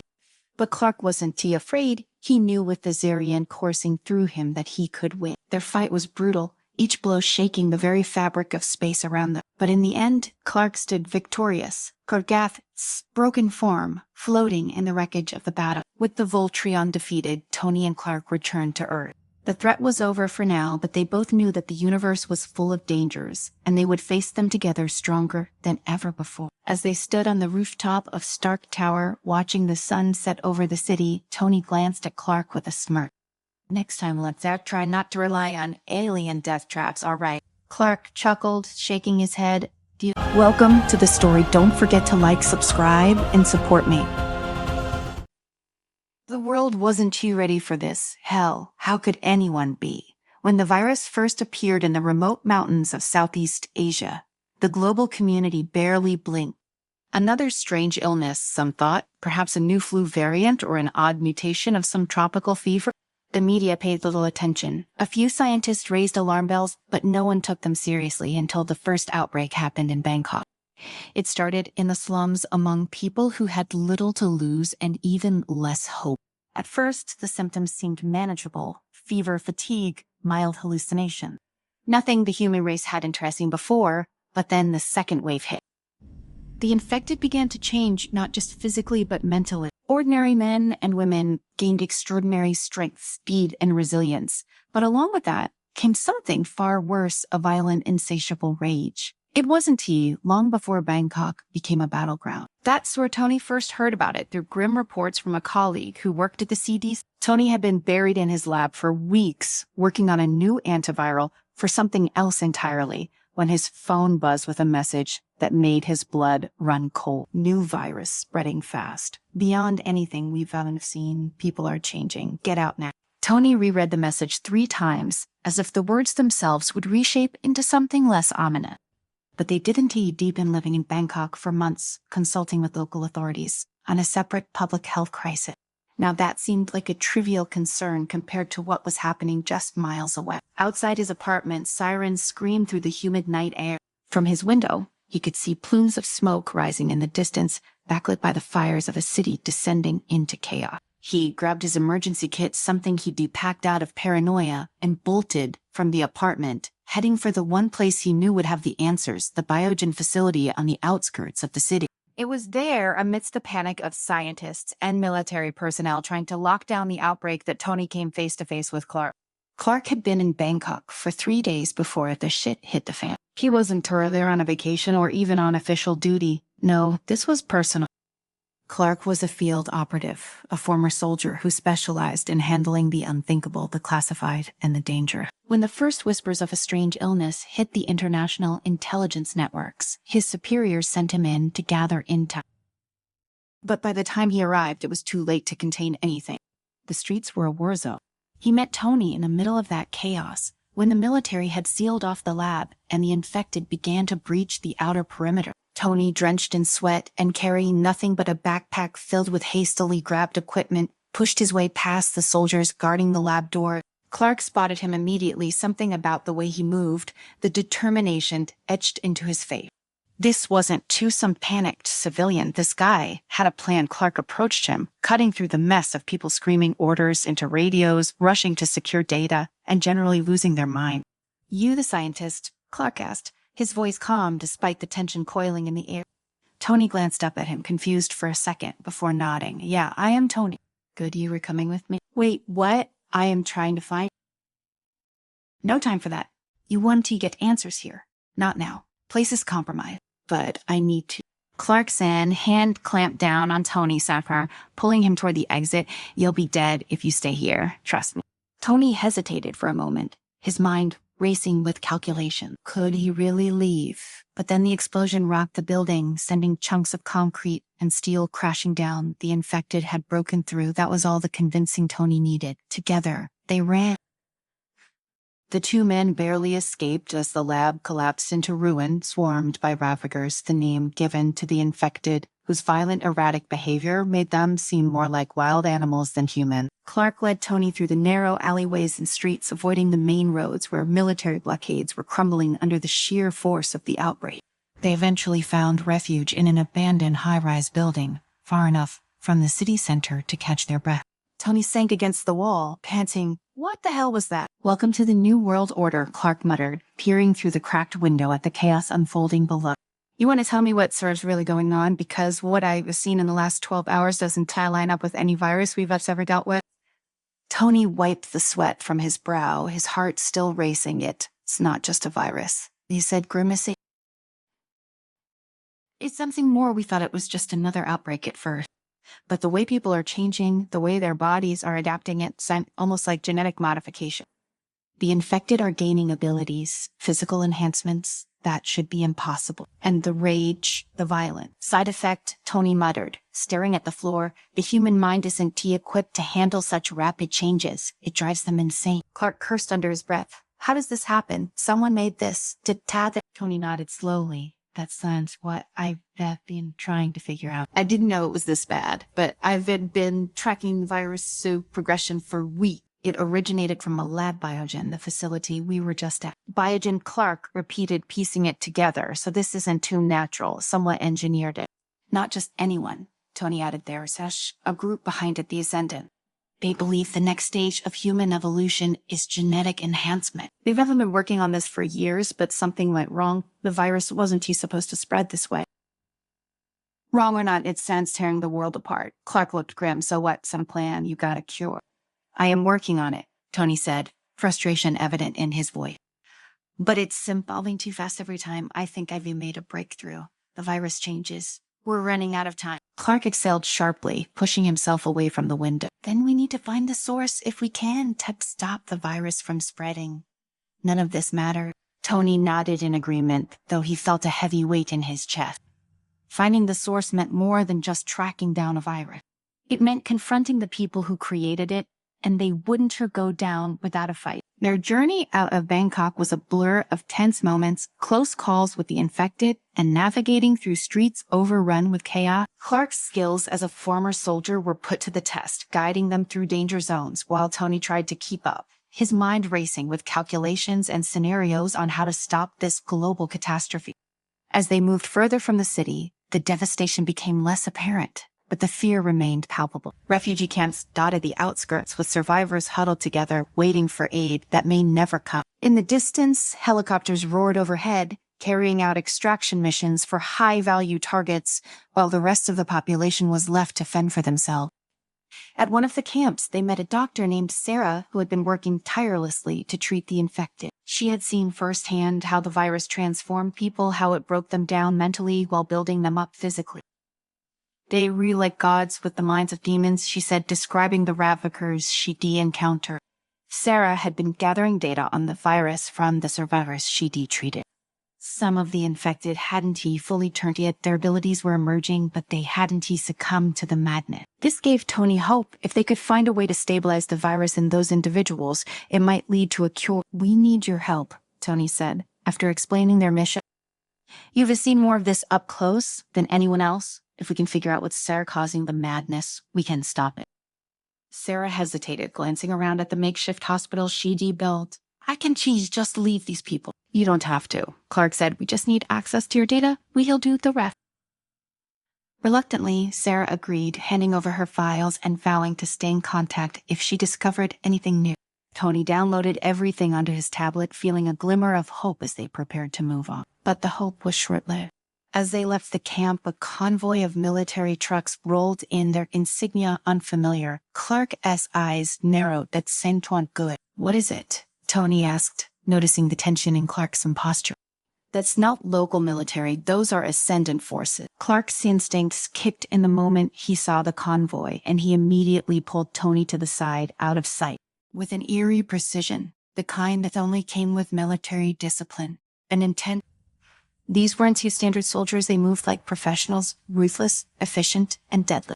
Ascendants, Clark muttered under his breath. They're here to clean up. Clean up. Tony whispered, his mind racing to keep up. True, but why would they? They don't leave witnesses. We need to move. Clark's voice was steady, but there was a cold urgency in his eyes that made Tony's stomach drop. They had stumbled into something far worse than a viral outbreak. The Ascendants weren't just responsible for creating the virus. They were actively ensuring no one found out. That meant Sarah and everyone else in the camp were in danger. Without hesitation, Clark led Tony through the back of the makeshift medical tents, keeping low and out of sight. The sound of boots hitting the ground, doors slamming shut, and orders being barked in crisp, foreign tones echoed through the air. Clark knew they had minutes, maybe seconds, before the camp was locked down. We can't just leave, Tony said, his voice barely above a whisper. We don't have a choice. You want to help her. We take these bastards down, but we can't do that from here. Clark's words were harsh, but Tony knew they were true. As much as it pained him to leave Sarah and the others behind, staying would be suicide. He gritted his teeth and nodded. Together, they slipped into the shadows, making their way toward the outskirts of the camp. The sound of gunfire erupted behind them just as they reached the edge of the wood.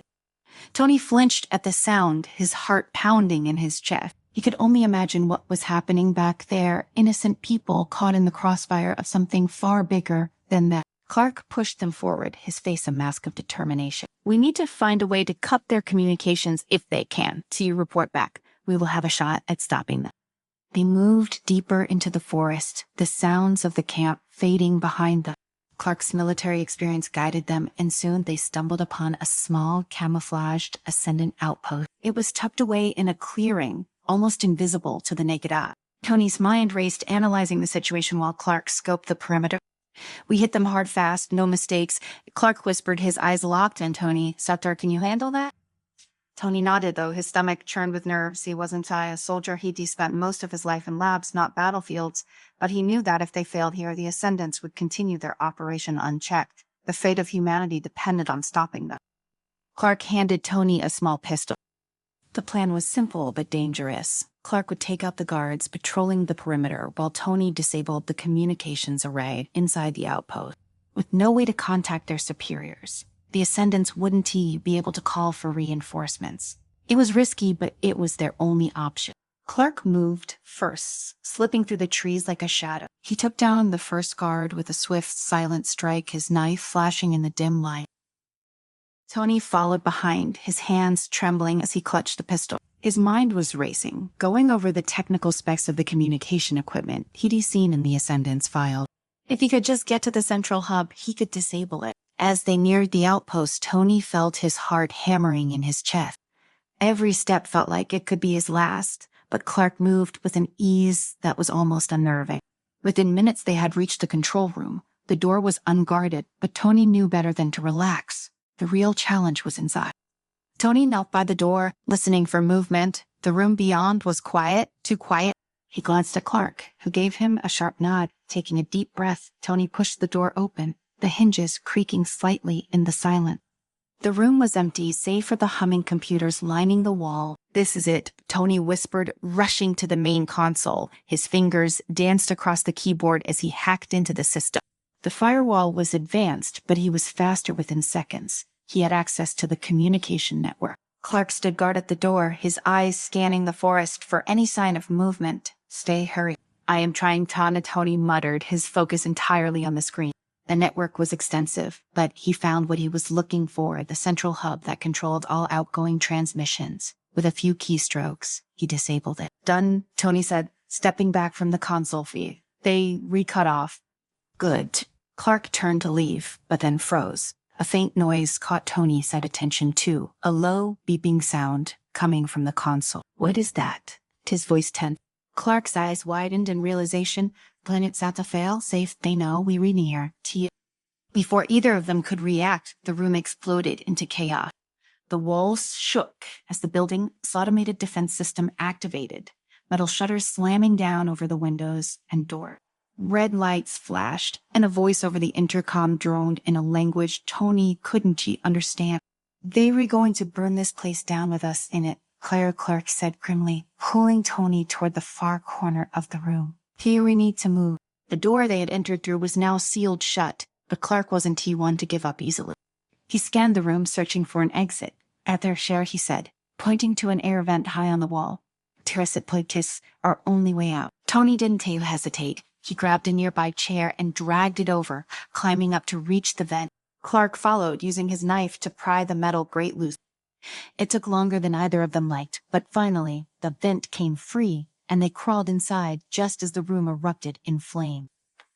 The heat was intense, the smoke choking, but they kept moving. The vent was narrow, barely wide enough to fit through, but they had no choice. Behind them, the fire raged, consuming everything in its path. By the time they emerged from the vent, both men were covered in soot and sweat. They collapsed onto the forest floor, gasping for air, but the relief was short-lived. The Ascendants were waiting for them. Clark reacted first, his instincts sharp. He rolled to his feet, pulling his gun as the first Ascendant soldier charged toward them. The sound of gunfire rang through the air, but Clark didn't flinch. He was a soldier, and this was his battlefield. Tony, on the other hand, froze. He wasn't built for this. But when one of the soldiers turned toward him, his eyes wild with the virus, Sen influence, Tony knew he had no choice. He raised the pistol Clark had given him, his hands shaking, and fired. The soldier crumpled to the ground, and Tony stood there, stunned. He'd have never killed anyone before. The weight of it hit him all at once, but there was no time to dwell on it. More soldiers were coming. Clark grabbed Tony's arm, pulling him away from the scene. We have to keep moving. They ran through the forest, the sounds of pursuit close behind them. Clark led the way, his military training kicking in as he navigated the terrain.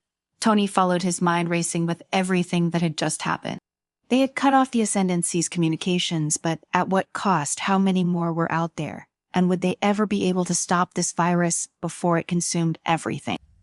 As they reached the edge of the forest, Clark slowed, glancing back. We bought ourselves some time, but not much. We need to get to a secure location and figure out our next move. Tony nodded, though his thoughts were still scattered. The weight of what they were up against was crushing, but there was no turning back now. They had to stop the Ascendants, no matter the cost. Clark led them toward a hidden safe house he'd set up earlier in the mission, deep in the mountain. It was a small, nondescript cabin, easily overlooked by anyone who didn't know where to look. As they approached, Clark slowed, his senses on high alert. He signaled for Tony to wait while he scouted the perimeter. After a tense few minutes, Clark returned, nodding for contact. So, clear. Let's move. They entered the cabin, and Tony immediately went to work, setting up his equipment. He needed to analyze the data they gathered from the camp and Sarah's file.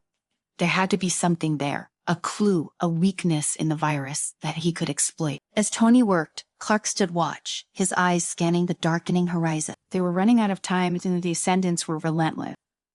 But Clark had faith in Tony. If anyone could find a cure, it was him. Hours passed in tense silence, the only sound, the clicking of Tony's keyboard and the occasional rustle of wind outside. Finally, Tony looked up, his face pale but determined. I think I've had it. Clark turned, his expression unreadable. You've found a cure. Tony shook his head. Not exactly, but I've found the source. I know where the virus came from. Clark's eyes narrowed. Tony hesitated, the weight of his discovery pressing down on him. Tarad, wasn't he just biogen? Sometimes didn't he just create the virus? They were using it. And the heart of their operation is in a place we never expected. Clark leaned forward, his voice low and dangerous. Tony met his gaze, his voice steady despite the fear coursing through him. Washington,